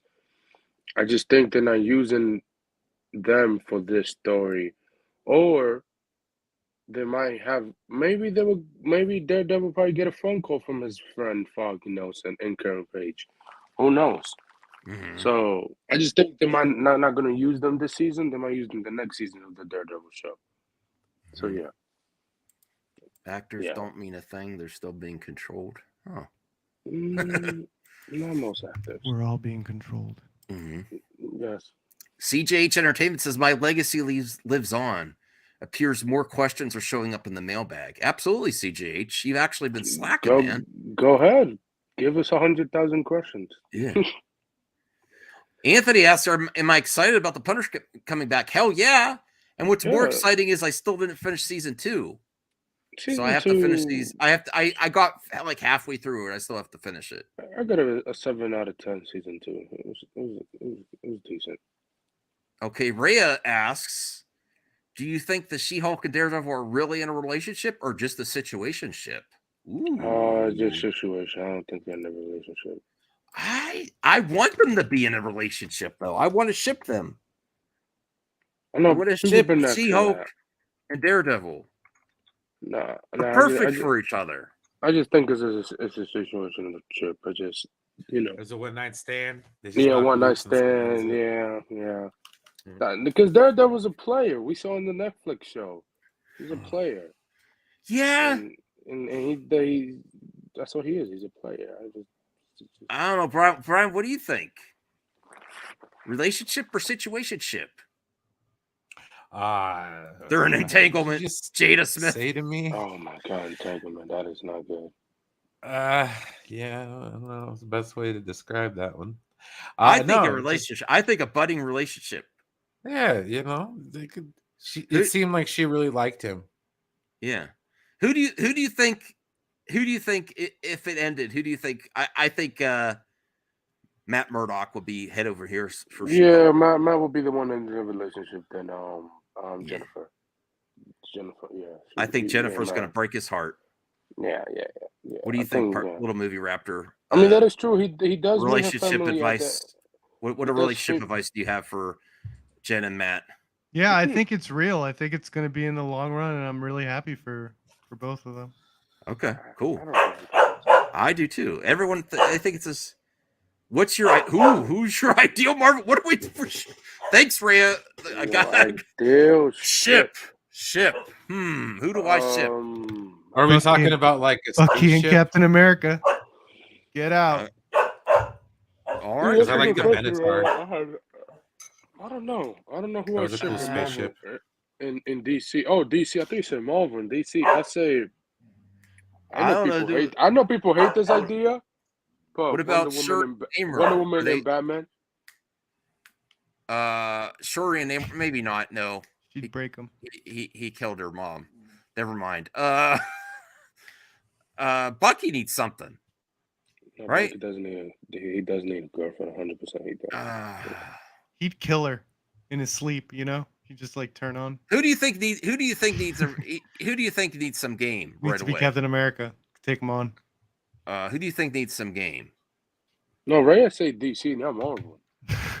Oh, now it's Peter Parker. No, if you're talking about DC, I would say I know people hate that idea. I would say Wonder Woman. My ideal DC ship and Batman, but just not for that long. Although it will be, if people don't like Wonder Woman and Batman, I will go with Catwoman and Batman. I'm not down with the Batman and Batgirl one. That one just kind of. Oh, that's weird. That is definitely weird. That's a weird one. Batman and Catwoman is great. Yes, they're great. I would like Constantine and Batman. That's funny. Penguin's just a constant incel in the. I would like Hawkgirl to DC even universe. be in there. He thirsts for poison ivy. You could tell. Yeah. Yeah. True. Hawkgirl. Who was the Hawkgirl in the Justice League unit? Was that Green Lantern? Green Lantern, John Stewart. Yeah, John Stewart and Hawkgirl. I could see that. Yeah. I could see that. I like Hawk and Dove. Hawk and Dove were great. Yeah. I'd like it'd be very difficult, but I'd like Cyborg to get some love. That's a good Beast one, Boy and Raven didn't do very good. Yeah, I for was gonna me. say Raven. Beast Boy. Yeah. But I did like the Damian Wayne Raven ship. Oh, from the last movie? Yeah. From Apocalypse War. Hey, in Titans, Superboy and is it Darkfire or Starfire? Oh yeah, sister? Starfire's sister. Oh Starfire yeah. sister. Nightwing and She made that Starfire. boy a man. That's all I'm saying. She Yeah, made that Superboy a Superman. Nightwing and Starfire. Well, Starfire and Nightwing are couples in comics, so. Todd Fayer's here. The rumors are true. Cavill to play Wolverine. Yeah. No, Todd. I wish, Todd. I wish. No, I wish. Come on, that's gonna get debunked like a James Gunn scoop. Yep. Okay. Thanks a lot, Rhea. It's so fascinating to see dude ship fictional character. It's because of you. Oh, you Damn asked it, the Ray! I didn't question even think about that. You asked the question and we answered the question. You caught me at a bad point in my life. I'm sorry. Okay. I don't. I'm not afraid to ship. I'm not afraid to ship fictional characters. No, I do it every day. Nightwing and Starfire. Yeah. Constantine and Batman. Okay. No, Constantine that'll be Batman weird. is Oh, great. you mean Constantine and Zatanna? Then sure. Ooh, Zatanna. I'm still a good old fashioned Raylo. Okay. Whoa! Brucifer is doing a 3-way ship. Holy That is shit! a 3-way ship. Holy shit. Zatanna, Nightwing, and Batgirl. Sounds like a fun night. Wow. Okay, moving on. Brucifer, being that Shazam 2 previews are positive, does that change your mind about watching it? I'm very happy. Oh wow, Rhea says hell yeah. She gives it a hell yeah. So I'm very happy. I actually have. Shut up, please, Kelly. Please, Kelly. The kitty doesn't want you. Damn. Kelly. Damn, Momo is upstairs. Kelly. All right. I'm gonna have to put her away in a second. So I have heard that the Shazam 2 previews are positive. Does that change your mind? I still don't see myself going to see it in the theater. I just probably will wait for HBO Max if it's going to be the 45-day window. Please, house. It's a madhouse. Oh God, Brian, can you hold? I gotta put her away. No problem. Oh no my problem. God. Just put her away. It's okay. It's okay. Not a worry in the world. What were we talking about now? Sorry, I'm paying attention. We're talking about Shazam 2. Shazam 2. Does that change your mind about watching? Oh, Oh, well, the reviews seem positive, and the premiere looked like it was nice and fun. Or were they in like Italy or something like that? I mean, I check it out. I just don't think like the marketing for the movie sucks. Like I think they just put all the money into the Flash movie. That's just like, we don't care about Shazam. Which is like, it's shame that they don't care about Shazam, but they just care about the Flash movie, which I mean. See, I find that hard to believe. Max isn't going to boycott this movie. He'll see it. He'll watch it. He pays for HBO. No, you say he's going to watch on HBO. So, Little Movie Perp, what do you think about Shazam 2? I haven't seen the first one. I'll probably with Max. I'm gonna wait for HBO Max and binge watch both of them back to back. Oh, there you go. It's not a bad idea. Be a good way to get good context. Yeah, I heard the first one's really good. A lot of people I respect, I love even the say it's their first one. favorite. Their favorite. The first Shazam movie was fantastic. Mm-hmm. So, Brucifer, to answer your question, I'm very excited. At this time, I don't see myself changing, go to the theater, but if all my friends come back and say it was so much better, and it could convince me, it could. I'm not gonna lie. I don't want to go to the theater that much anymore, honestly. Mass Vigilante says, watch it or not, doesn't matter. If the movie's good, they're going to recast him for a new actor. Well, if it does good box office, they might keep it, but I doubt it. if it does good box office, they keep him. If it doesn't keep him, I think it would have to do amazing box office. at least even. if it does maybe 500 million, they keep him. If it don't, then he's out. No, You know? no, that's not true, Anthony. I just don't see myself. I mean, if it's like, what if it starts breaking records for DC and the audience score and the critic score are all top tier and everyone loves it and there's a good end credit sequence and there's a glimpse of the future. Honestly, Zachary Levi just makes me cringe, even though I'm a fan of his. Even though I'm a fan of his. Yeah, I mean, I like Zachary, but like if you compare the kid who's playing Billy, the Billy, and then when you see him transform to Shazam, it doesn't match his chemistry with the actor.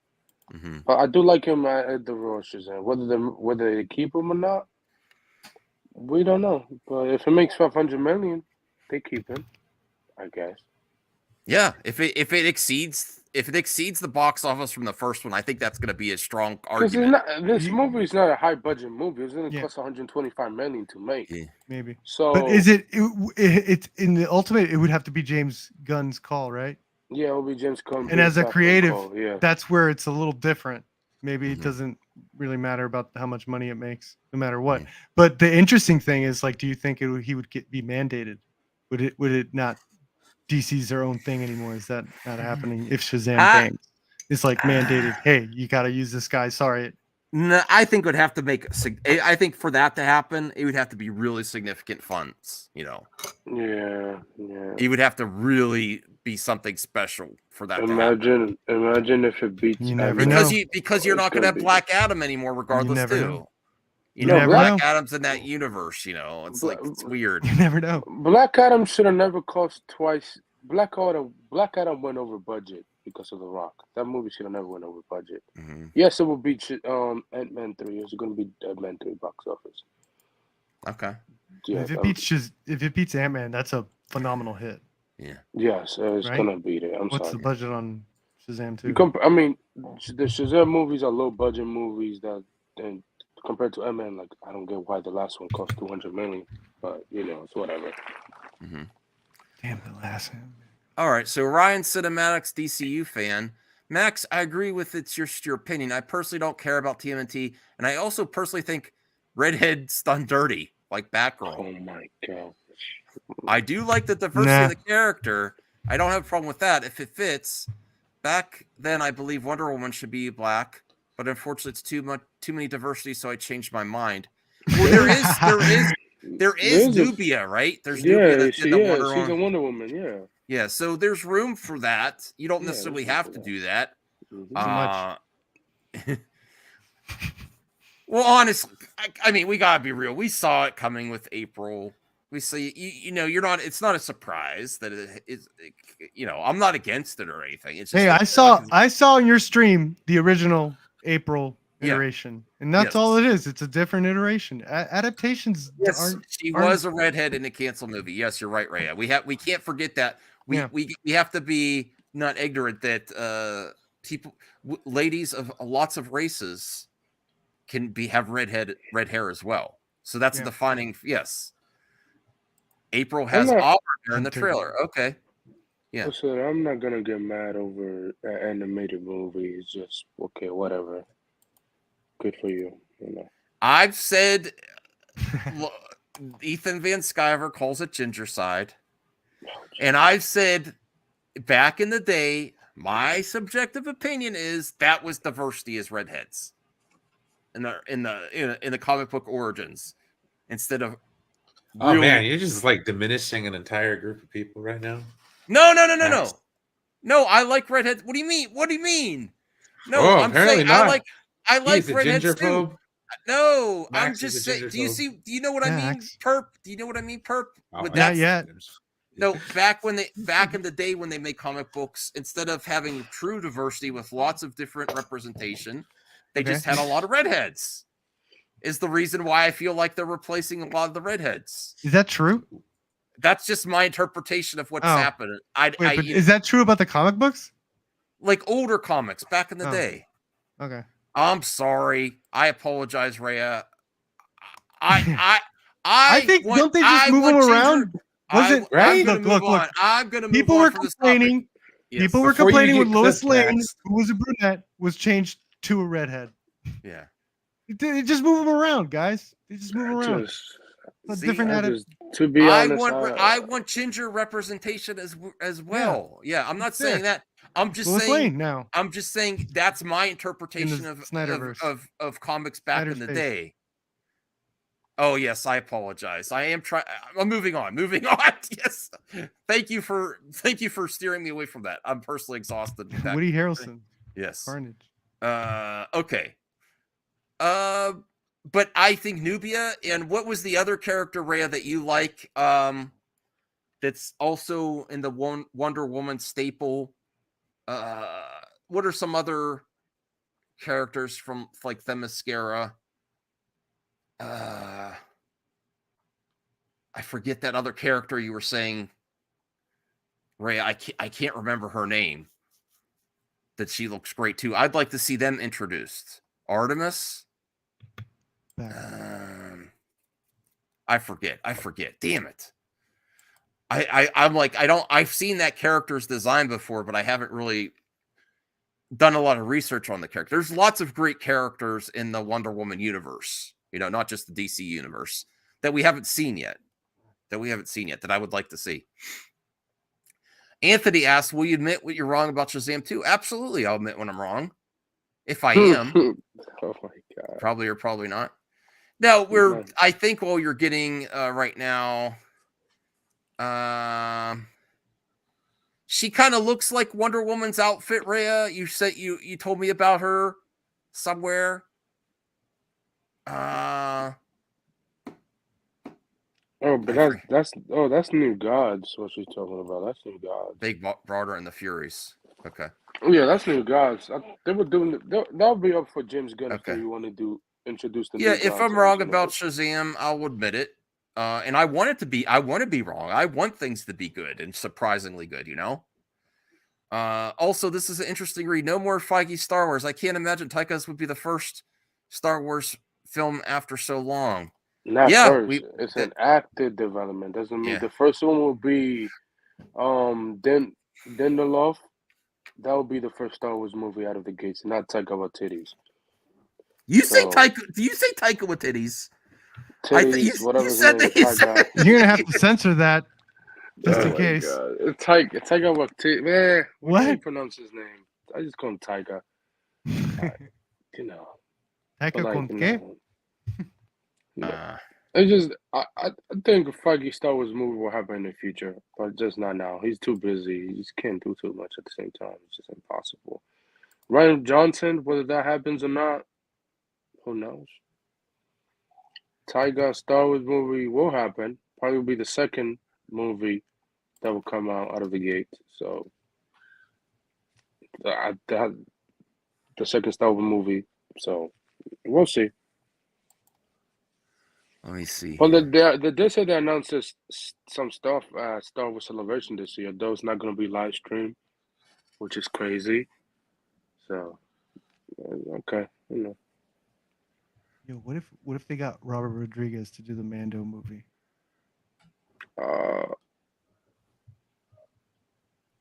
That would be awesome. If he's given. He uses his Disney resources. He doesn't do the stuff in his backyard. It's mandated. If he's given a good. No, I actually think to diminish his awesome studio. I actually think Gina Carano could probably do a pretty cool Big Barda. I really do. I don't think James Gunn. No, I don't think that's going to happen because of other reasons. But yeah, if she's like the 2018 Gina Carano, sure, or 19, sure, but no. Not this Gina Carano that we have now. Mass Vigilance saying, oh God, if this is true, then Star Wars fans are going to be even more divided and prepare for a lot of woke hate clickbaiters milking this for weeks. They're not divided. People is like, oh, not surprising on Twitter today. I got some cool articles now. We'll go like 20 more minutes, I think, for everyone, just a heads up. 2015 Gina Carano for sure. I guess I rewatched Falcon the Winter Soldier last week. It was amazing. The only downside was the Flag Smashers, the actress in charge is not the greatest actress. And I mean, she did decent, but I like a really imposing villain. Like I just didn't feel I just didn't feel the intimidation, you know. But other than that, the story was amazing. I think because the show has to be, because the show was gonna originally shoot in different locations before COVID happened, you know. Before the country shut down automatically, it was gonna shoot in different countries and states and stuff like that, and the villains was gonna be more involved, but it just got rewrites after rewrites, and the villains was not good. But I thought the show was good, except for the villains. That's it. Well, here's a replacement. Anthony Mackie's Falcon replacement looks jacked up for Captain America 4. I didn't think about that. That this is this person that really helps him out in Falcon the Winter Soldier. This character. Oh, his sidekick from the comics. I forgot his name. He's getting jacked. What's his name? Danny Ramirez. Name's Jack. Yeah, he was in Top Gun Mavericks, which is. Yeah. Oh, really? I didn't remember that. Shared a thrilling look into the physical progress he's making for his role. I really listen. What's something to attain to really? He did a great job in that. I want to watch it again. That's how much I enjoyed Falcon and the Winter Soldier. And now if I watch it one more time, I'm going to watch his character more.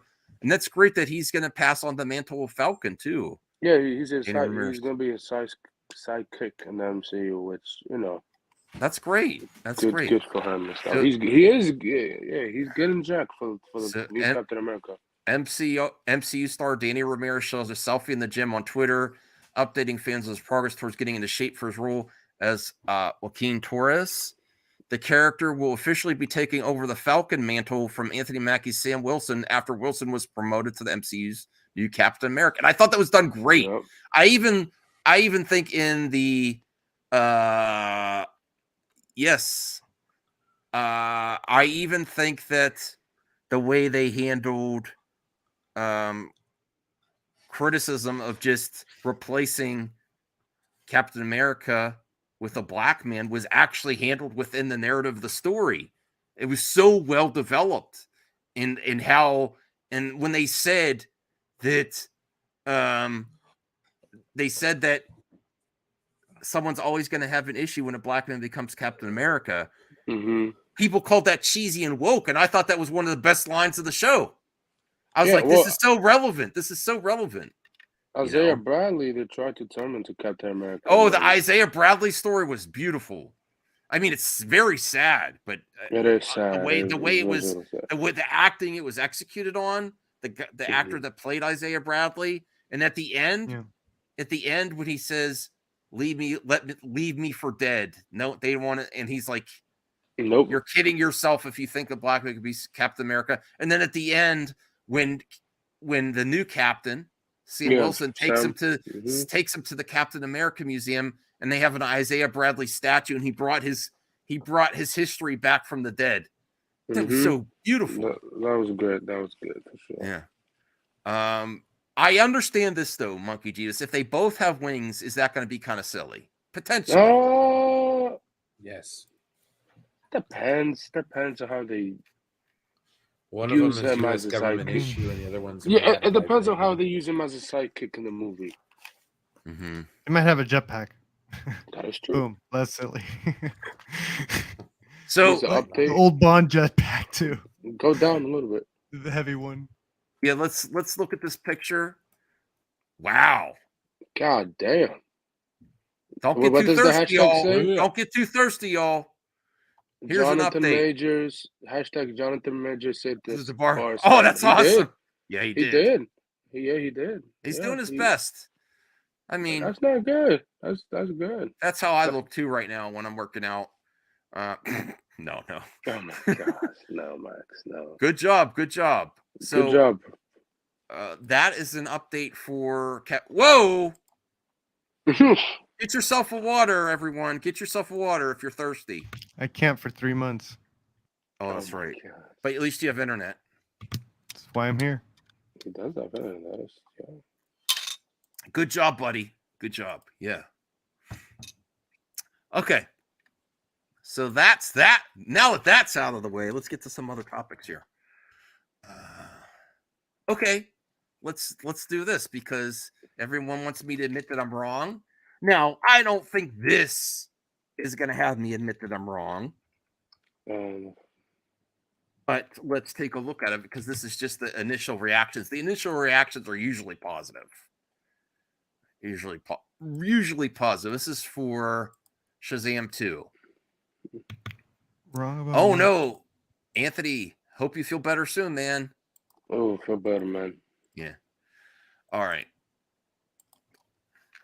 Shazam 2 reviews. What are critics' first reactions? All right. Several critics got the chance to see Shazam Fury of the Gods early before sharing the first reactions on social media. Sure. The movie podcast, we're not going to read them all. Let's just get to it. Shazam Fury of the Gods is exhilarating in all caps. David F. Sandberg whips up a captivating and truly funny story that could be celebrated with the whole family. Rachel Zegler, Jack Dylan Grazer, Damon Hunsao, I'm sorry, I'm really mispronouncing, are standouts for me. Fury of the Gods is super powered fun. Shazam Fury of the Gods is a super fun and worthy sequel. Not a game-changing comic book movie, but it wins you over with its character and entry. It has some real surprises and a knowing sensibility that suits it well, plus some creative and exciting monster action. This is from Variety. Shazam Fury of the Gods. Shazam movie is a super-powered sequel that packs a punch, a super solid, super fun, and super smart blend of hilarity, heart, and heroics. Ramps up the action in irreverence to a delightful degree. Helen Mirren, Lucy Liu, and Rachel Zegler are MVPs. Love the Dragon. The movie podcast. Shazam Fury of the Gods is a magical and hilarious family adventure. David F. Sandberg supercharges everything and made the first film special with the heart of the story always the Shazamly. The Shazamly. Rachel Zegler and Jack Dylan Grazer steal every scene. Black Girl Nerds founder Jamie Broadnax. Shazam continues to lean into his silliness and immaturity in the sequel, which tells us this franchise will remain to keep these films funny, light, and slapstickish. The sequel comes with more action. That's good to hear. Compelling villains. That's what I was most concerned about. And a complicated anti-hero. So this is my favorite one so far because it had, yes, Shazam family. Yes, you're going to see Shazam for sure. Okay. So this is the one that intrigues me the most. And what do you think, Perp, with this one? Because it says more action and compelling villains is my most concern because everyone knows I like Helen Mirren. I don't think they made her look great in the promo stuff, but maybe in context it'll work. I don't know. Yeah, you might get caught up in the fun to Yes. Yeah. So super powered. Super so this fun. is the most relevant for me because that was my criticism. Cool. I love it. It's a complete blast. Zachary Levi and David F. Sandberg and Rachel Zegler, the whole crew killed it. Oh man, good for them. Geeks of Keller's Matt Fernandez said that Shazam is an electrifying and entertaining adventure. Lots of folks know that Shazam is my second favorite superhero, and I'm a huge fan of the first film. I recently got to see Shazam Fury of the Gods as well, an electrifying and entertaining adventure. See, this is all just like buzzwords to me. Super powered, super fun, electrifying. This is no, not necessarily. Anthony, can we be real here? Let's be real for a second, all right? Wrong about what? This sounds great because I said I don't think Shazam 2 is going to do well. Well, and I don't. Getting good reviews doesn't mean you're wrong. It's about the box office when you mean do well, right? But this is the majority of what you get on a film with the first reactions. This isn't reviews. This is first social media reactions. Absolutely, nothing wrong with that, Monkey Jeebus. So when you say do well, you mean including reviews? I mean box office. Yeah. Yeah, it's not wrong yet. Office. But this is par for the course. This is what I'm saying. I'm not anti-show. I'm in the middle. I'm like, but this is pretty much what you get from social media reactions because this is the people that are reliant on engagement on social media first. You don't get a lot of the hardcore, really nitpicky reviewers doing these social media reactions first. They do the written reviews that they have for Rotten Tomatoes. These are the social media influencer type and you know, in my opinion, not all of them, Sure. but this type of comment is just like, okay, this means nothing to me. The one that meant something to me is that they're saying, well, Monkey Jeebus, I have no problem with people identifying themselves like that. If they want to promote their ethnicity as part of them, that is part of them. I don't have any issue with that. I don't. More power to them. But what was I saying? Shazam! Fury of the Gods, social media. I don't take a lot of stock into this. The one comment I did was where they said the villain was substantial. That's something significant in there. The sequel comes with more action, compelling villains. That's something of substance there. This is just saying, to me, this is like a lot of buzzwords. With Shazam! Fury of the Gods, it's a fun buddy comedy. I also like this, starring I really have a hard time pronouncing his name, and I know the actor. He's a great actor. Dejamon Hunsu and Jack Dylan Grazer. Unfortunately, you won't have to watch Shazam to see it. Few bright spots bogged down by final act muddy CGI battle. Oh, that sounds like most superhero stuff. Levi plays Billy as he's in on the joke and on the uncanny valley of humor. Oh, that's not exactly the best one there. Illuminati, Shazam! Fury of the Gods is what I wanted the movie to be. The film does a good job of balancing this large cast, and it's fun superhero movie with a lot of heart. I'd love to see these characters and actors carry on the DCU, and I think it can fit. Go see it for yourself. And I think this is might as well read the last one. I saw Shazam! Fury of the Gods. It's a really good sequel. The theme of found family delivers great emotional beats, and I also really like the adoption angle of Shazam, because be real, depending on me, if my wife, we might adopt. I don't know. You never know. And one of the most beautiful films I saw was recently, last 2 years, was Instant Family with Marky Mark and I forget her name. A beautiful movie. And there's just so much heart to that. And I like these families that are built like this. And when you think about how the Shazam, the sequel, that is something that's intriguing to me more, is the Shazamly. The family is going to get more involved in this one. And I like that aspect of the story and how great his adopted parents are. Remember the first one? His adopted parents are awesome, man. You know? Mm-hmm. Like Isn't Man of it? Steel. Yeah. Yeah, right. Like Man of Steel, right? Okay. So Sandberg sprinkles some horror elements while maintaining the childish joy and charm of the Shazamly. Nothing brand new, but highly entertaining. Really enjoyed. Okay. I mean, that's great. There's a lot. There was one that had through some criticism there, but I don't, that's on the right road. Am I wrong yet? No. And I want to be wrong. I want this to surpass box office expectations. And I want it to be an amazing movie that I can watch with my wife. Absolutely. So, do I need them to continue? I wouldn't be throwing up my pitchforks if they said Zachary Levi's continuing. I know people that would.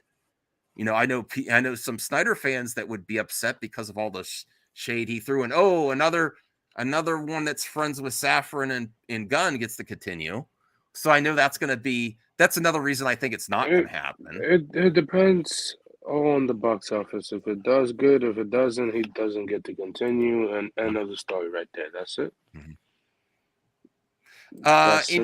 Monkey Juice, I understand, but there's lots of different people in this world that have a lot of different ways they like to promote themselves, and if someone's down with their heritage, I don't have any issue with that. I really don't. Go ahead. What were we gonna say? I was gonna say, I think we saw that Gunn has a plan. I think even if it does really well, I don't know, he just can't insert a Shazam character in the Earth in his story. That might mess things up. I don't know. No, he could, but it depends on where you put the character at in one movie. Might mess things up. He might not do it. It might just be easier to call it. Can you put him in a Superman movie? Sure, but it depends on how, how is the character going to show up in what movie? But who knows? Would be interesting. It's going to be interesting if it does make a lot of money. Yes, if it It's gonna does. be very interesting. How come The Rock produced the first one, Shazam, but not this one? The Rock has a big ego that needs to be checked. That's unfortunately part. But The Rock, he just keep turning down cameos for Shazam. Which, bro, he's your villain. Fight the guy. I know you have a contract that you don't want to lose. But you say you want to go against Superman, you're going to lose to Superman no matter what. That's how it is. In and Shazam you know what's- too, Shazam kick your ass. He kick your ass in the comics. He will kick your ass. He kick your ass in the animated movie from a long time ago. So no, you're gonna lose regardless. It doesn't matter. I was rewatching Black Adam, and I actually thought it was kind of like interesting that there was a kid in the movie. You know, and I was like, oh man, what if he went back to Shazam and they made that the kid and all that, like the relationships, like it seems bizarre that he was hesitant to be in Shazam, you know, because it seems like that character was there. They even like made up a new kid character that could have easily been Shazam. I don't know. Well, the thing is, weird. The Rock was smart. He will help this movie boost the box office a little bit. But I don't know. The Rock is just whatever. Yes, he did save the XFL. Third time is a baby. Yes, it is. But other than that, The Rock is just yes. That is crazy. The Rock has a loose contract. It's crazy. Yeah, it is crazy. It's crazy. Roadhouse. I'm sorry, switch of topics. Roadhouse. No, for sure. Jake Gyllenhaal films UFC scenes for this action film remake. Oh, I saw this in the weekend. I was like, he looks great. He looks in great shape. No, he does. Roadhouse remake though. Hollywood does like. Wasn't Ronda Rousey supposed to do this? Man, who's the director? Who's the director for this one? Damn. Whoa. Patrick Swayze. Yeah, that's Patrick. Sorry, Swayze. I got distracted for a second. He's judging you, Max. Patrick Swayze. Should they do Road? Like, I'm open to. It doesn't erase the original Roadhouse. It doesn't. You can watch the original anytime. Yeah, It's the guy that did No Time to Die. Damn, it'll look pretty. I don't know what the UFC part of this is going to be. I don't understand. It's been so long since I watched the original Roadhouse too. Opening scene. Go up. What is the synopsis? Opening scene. His fall from grace. He's an awesome fighter. He gets busted for steroids, and he has to be a bouncer. Former UFC champion Conor McGregor in his debut film. It says eventually the production would move into the octagon where Gyllenhaal and Huron would put on a show for the fans, filming the match for the movie. In this incarnation of Patrick Swayze classy, Dalton's fight prowess looks to be explained with his background of a professional fighting career. Yeah, this project has been in the works for a while. Was once conceived to be a vehicle for former women's UFC fighter Ronda Rousey. However, as the film got delayed and Rousey's stock began to wane, the movie had been reworked. The UFC aspect remains to be a big part of the film. So, yeah, you're right. It was going to be developed. Very interesting how things. Sam Elliott should come back as this character. I haven't watched the original Roadhouse. Like that would be cool. That would be cool if he. I watched parts of it. That would be cool. What'd you say, Brian? Dude, Roadhouse gave us the Jeff Healey band. All right, that dude was blind playing the guitar. Oh my god, freaking amazing! Angel Eyes, killer song. Okay, go look it up. I think Nick and Lex did a review on it once. Oh yeah. Okay. Well, I'm all for this. I really like Jake Gyllenhaal, and he was in another movie that he was a boxer, or was it another UFC movie? I think it was another MMA fighter. Yeah, it was another MMA. I think. In him Could be wrong. It could be boxing. And him and who plays Uncle Owen in Obi-Wan series?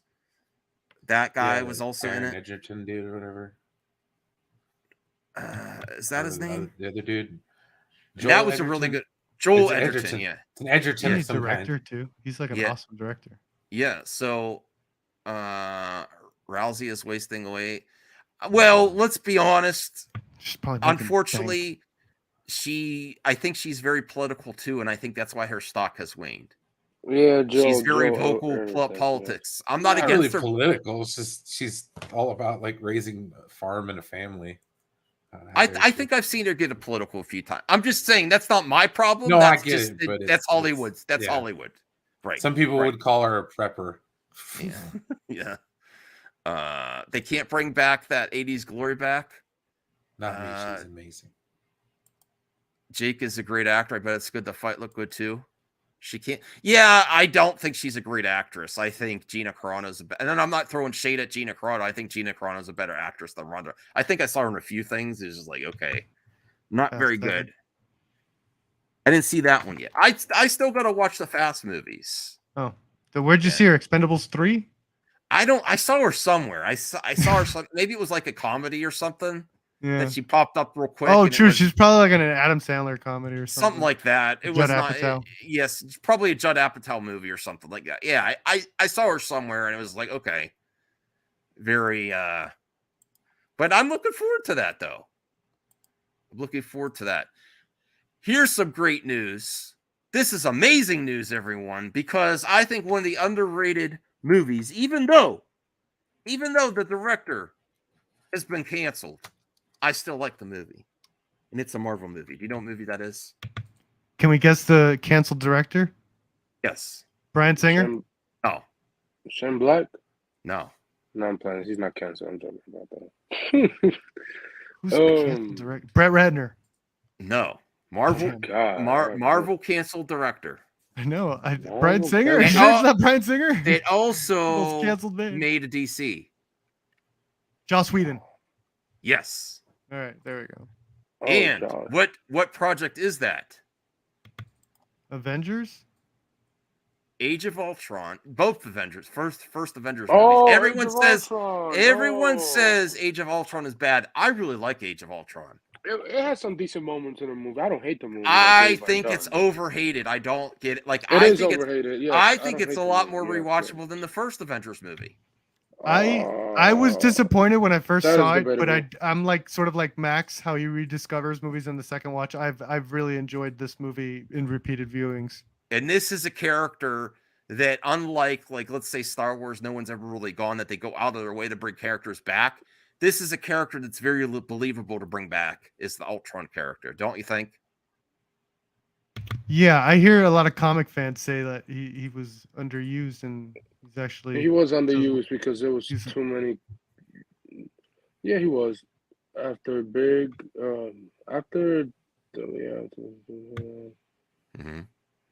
James Vader. I haven't heard that name in years. Oh, okay. Let's see. Ultron's appearance on What If led many to believe the MCU villain will eventually return. However, the villain did make his live-action comeback recently, but it was in a non-canon sequence in Disney Cruise Avengers Quantum Encounter? Oh, that's... Yeah. According to the trusted sources of the Tales from the Mod queue from the Marvel Studios spoiler subreddit, James Spader is set to reprise his MCU role as Ultron in Armor Wars. I mean, is Justin Hammer gonna bring back Ultron from the dead? Because that's the only way I can see it. Yeah, where's that guy at? Is I would love Justin Hammer. He was underused as well. He was underused. Yeah, he even been saying that he would love to come back in the MCU for a long He wasn't time. underused. He had that awesome dance sequence. He did have that great. Yeah, he was. He did Iron Man 2. What if They used him good. What if they do that? Hammer and Ultron for Armor Wars. I could see it. It makes sense for him to come back. Also, like White Vision. Like, I know Harrison Ford is going to be in Thunderbolts. Will he also make an appearance in Armor Wars? It depends if he be alive. If he doesn't die in the next Captain America. Mm-hmm. It depends. I don't know, Brian. What do you think? Ultron back? Do you think it's a good choice? I know this is rumor, but I would love this to happen. Sure, why not? I mean, the Mega Ultron we got in What If was pretty badass. So Yeah. The more the I merrier. think he will come back. Also, we don't know what happened to White Vision, like where he went at the end of WandaVision. Like, is True. he rebuilding Ultron again? Because he does True. have the old memories of that Vision that we saw in those Avengers movies. So, you know, we don't know what happened to his character. Should we read this theory? How Sure. Ultron will return in Armor Wars theory. Given Armor Wars is largely connected to Tony Stark's legacy, it isn't surprising that Ultron, a villain that he created, will return. However, the big question remains, how will Ultron return in the Don Cheadle-led movie happen? At the end of Avengers Age of Ultron, Vision destroyed the last Ultron bot, indicating that the rogue AI was defeated. However, the villain being an AI could be the key to his comeback. Considering a past rumor shared that small shards of Ultron remain dormant, it's possible that whoever is meddling with Stark's technology in Armor Wars might have accidentally or even purposefully activated the villain to kickstart his return. A minor Easter egg in Spider-Man Homecoming revealed that the Department of Damage Control has a head of an Ultron bot. I didn't know that. I mean, I saw that Easter egg. That's a good catch. I have to watch. I only watched Spider-Man Homecoming once. I'm gonna see I have to watch it again. Given that the group is rumored to return in Armor Wars, there's a chance that the broken Ultron bot could act as the means of James. That's almost like Terminator 2. Like wasn't it an arm in Skynet or something? Didn't they have an arm or a head of a Terminator or something? Yeah, they had the arm and the chip. Yeah. So that would be very Terminator 2-esque. Maybe Justin Hammer bring him back. James Spader MCU term. Whatever the case, Ultron's return spells trouble for the remaining Avengers, especially now that Tony Stark is gone. Marvel Studios has yet to announce Armor Wars release date. Yeah, because they're That's so exciting. I'm gonna go watch Avengers 2 now. And that's like some of the best. I'm not gonna watch Avengers 2. Sorry. Fine, party pooper. Fine, party pooper. Okay, I'll tell you exactly what happened. You know when Tony Stark was having the visions, my phone call rang and my dad had a heart attack. So I'm not watching that shitty movie ever again. Oh, I'm sorry, man. I didn't know. So that's why. Okay, I'm not going to mention it, but I might watch. No, we're good. You're fine. I'm just saying why I won't watch the movie. Yeah. Also, I really sucked the wind out of the conversation. Man, you really now. And it was a year ago on the day. Almost. I was about to say I'll just watch some scenes. I was like, oh, never mind. All right. Sorry. Man, now I was gonna mention the Hulk and the Hulkbuster scene was freaking amazing. That was like some of the best Hulk scenes. For a couple of seconds, yes. What do you mean for a couple seconds? Go to sleep. Go to sleep. Go to sleep. Oh. That part was dumb. Yeah. Go to sleep. Go to sleep. Go to sleep. Was that the only Marvel movie that came out in 2015? What other movie came out in 2015? That's the only Marvel movie that came out in 2015. Damn. Because that was wasn't it? No. Captain America: Winter Soldier was 2014. Yeah, exactly. Yeah, that is. No, when was Guardian? No, that was 2014 too. Never mind. Yeah, and then Doctor Strange was 2016. Damn. You say so? It's not about quality over quantity. That was when Disney Plus didn't exist, which I wish it didn't exist today. But damn, that's crazy. The only Marvel movie in 2015. All right. Well, Ahsoka, which I'm really looking forward to. I cannot wait for Ahsoka. Actually, I can because I'm so enjoying a sequel to Rebels. Yes, potentially. There's going to be a lot of characters there. But this is saying that we might get a release date window report. A new report revealed a promising update about the release window of Ahsoka on Disney Plus. The upcoming Star Wars series is set to bring back Rosario Dawson's titular Jedi into the forefront after her memorable live-action appearances in The Mandalorian and the Book of Boba Fett. While Disney already confirmed the show's debut on Disney Plus this year, its exact release date is unknown. However, an update could arrive sooner than later, since its trailer will reportedly debut at Star Wars Celebration next month. When will Ahsoka release on Disney Plus? Per report from Variety, Ahsoka is set to premiere on Disney Plus in late summer, August, or September of 2023. This is a great year for content, man. Great year.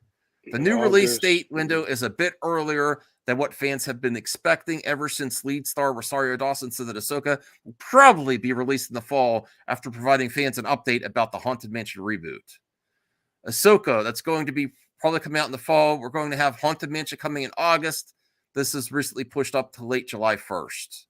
I don't see. So probably by September. Probably by September because if also the Haunted House reboot's coming, and what did it say? When was coming? Mary Sue Killmonger and What If? I have to go back and watch What If. I don't know. I don't. No. I didn't. I don't. I have to rewatch it. That one. Well, I mean, he wasn't Mary Sue Killmonger. He was calculated, man. He worked. He played Tony Stark like a heart from hell. Well, I'm fine with waiting a little bit for Ahsoka though, because I don't want it to be over. Like I like them spacing out, have Mandalorian now, wait some time, work on the next season of Mandalorian or the next Star Wars show, then release Ahsoka. I'm all for I forgot you got Skeleton Crew coming out this year, so that's probably will come out later this year too. I don't care, man. Give it to me like Star Trek, man. I want year round, baby.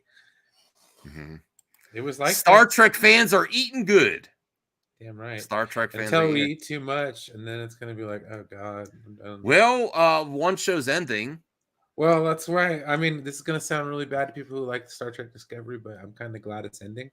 It got 5 seasons. That's nothing. That's not a bad. No, that's nothing to be to be. That's usually what they get for Star Trek shows. No, like 7. Oh, sorry. Well, it depends. Honestly, Star Trek. I think it's about the average. The original series was about 3.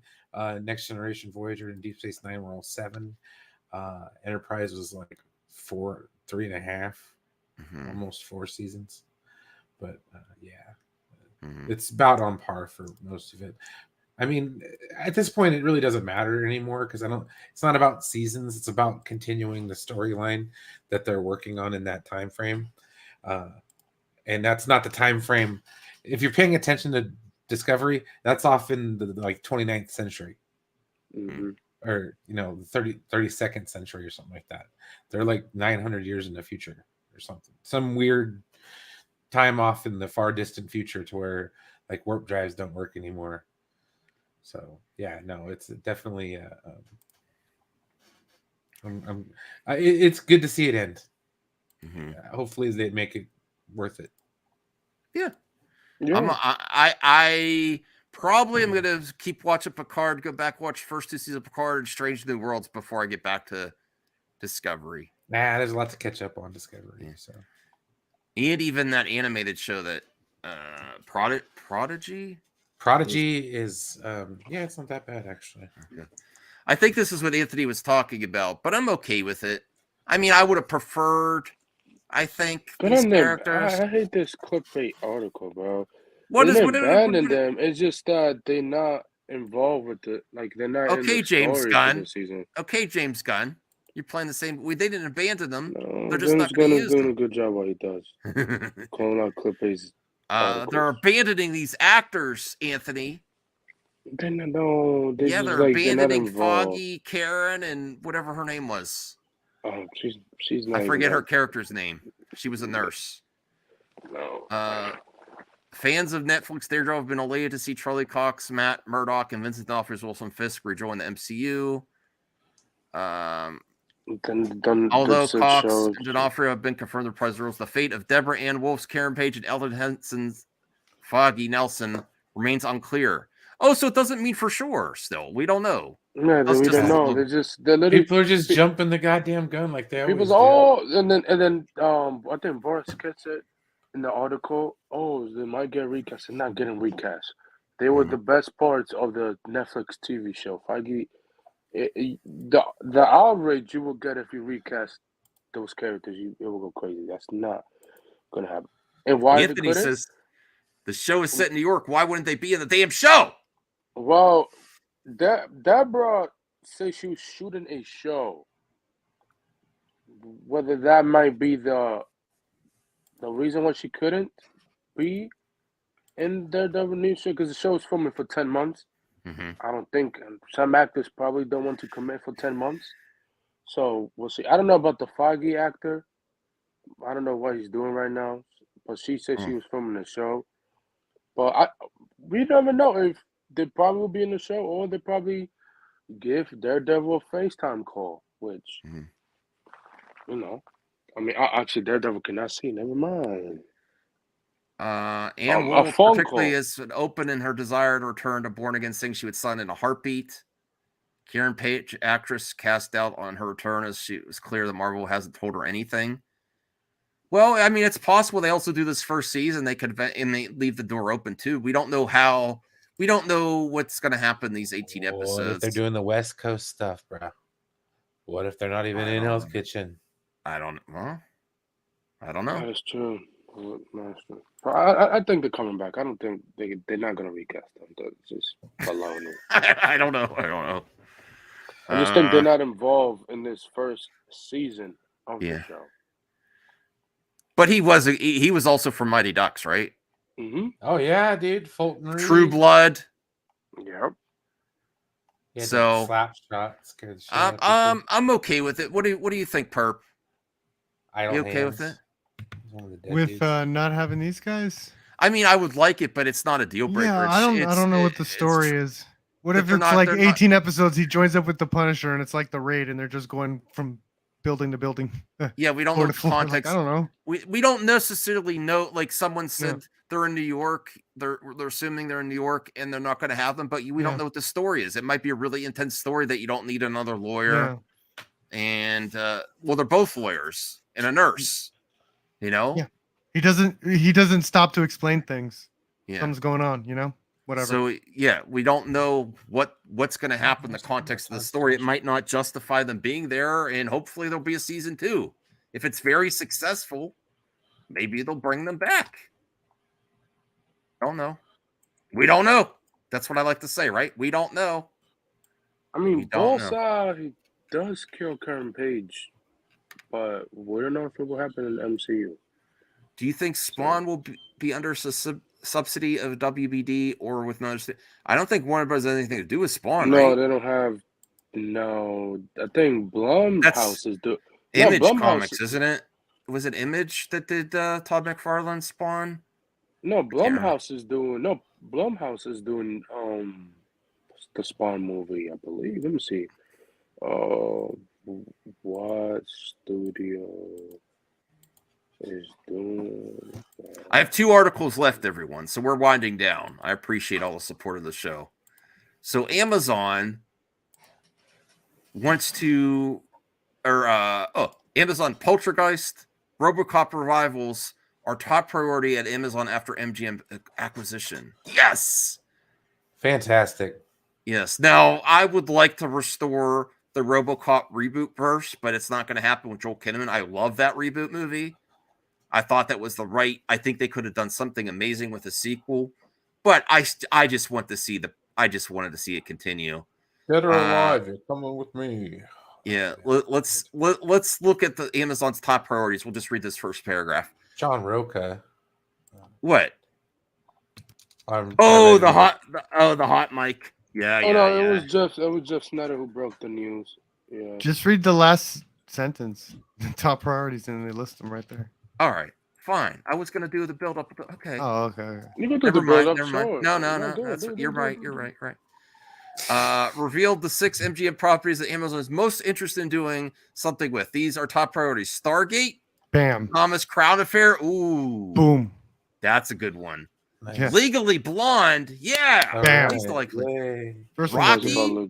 Really? Rocky? That's the one that confuses me. Well, you're already doing Rocky. You got Rocky 3. And but we have Creed. But you get him the spinoff from Drago.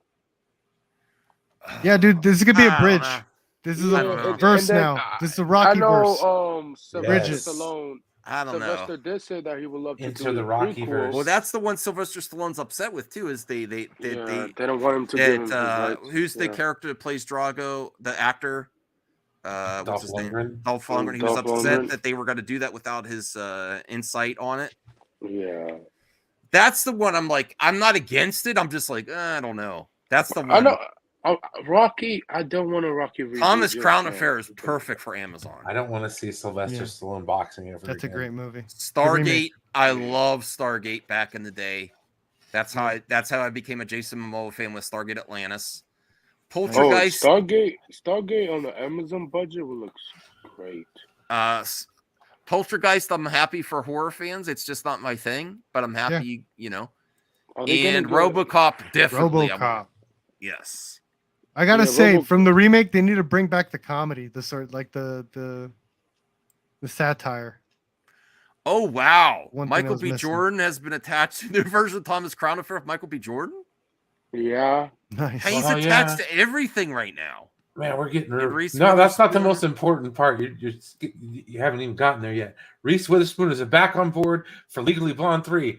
Holy crap, man! It's gonna be freaking amazing. We're gonna get the Legally Blonde verse, guys. The Blonde verse. The Blonde verse. I don't think that's how. That's not. When he finally can we get like a Rocky movie where he finally makes up with his son or something? Because the guy pours an awful lot of Maybe they'll make Sylvester Stallone happy and say, Sylvester, what do you want to do? Can the son be played by No. I mean, Stallone? what if they do have him branch off from Creed and the Creed movie keeps continuing and then they're like, what happened to Rocky? Meanwhile, on Amazon Studios, the Rocky show. Oh, shut up! Fuck. I mean, Sylvester. That's the best trailer for that Rocky show. You just did it. I mean, I just spilled my tea all Sorry. over my pants.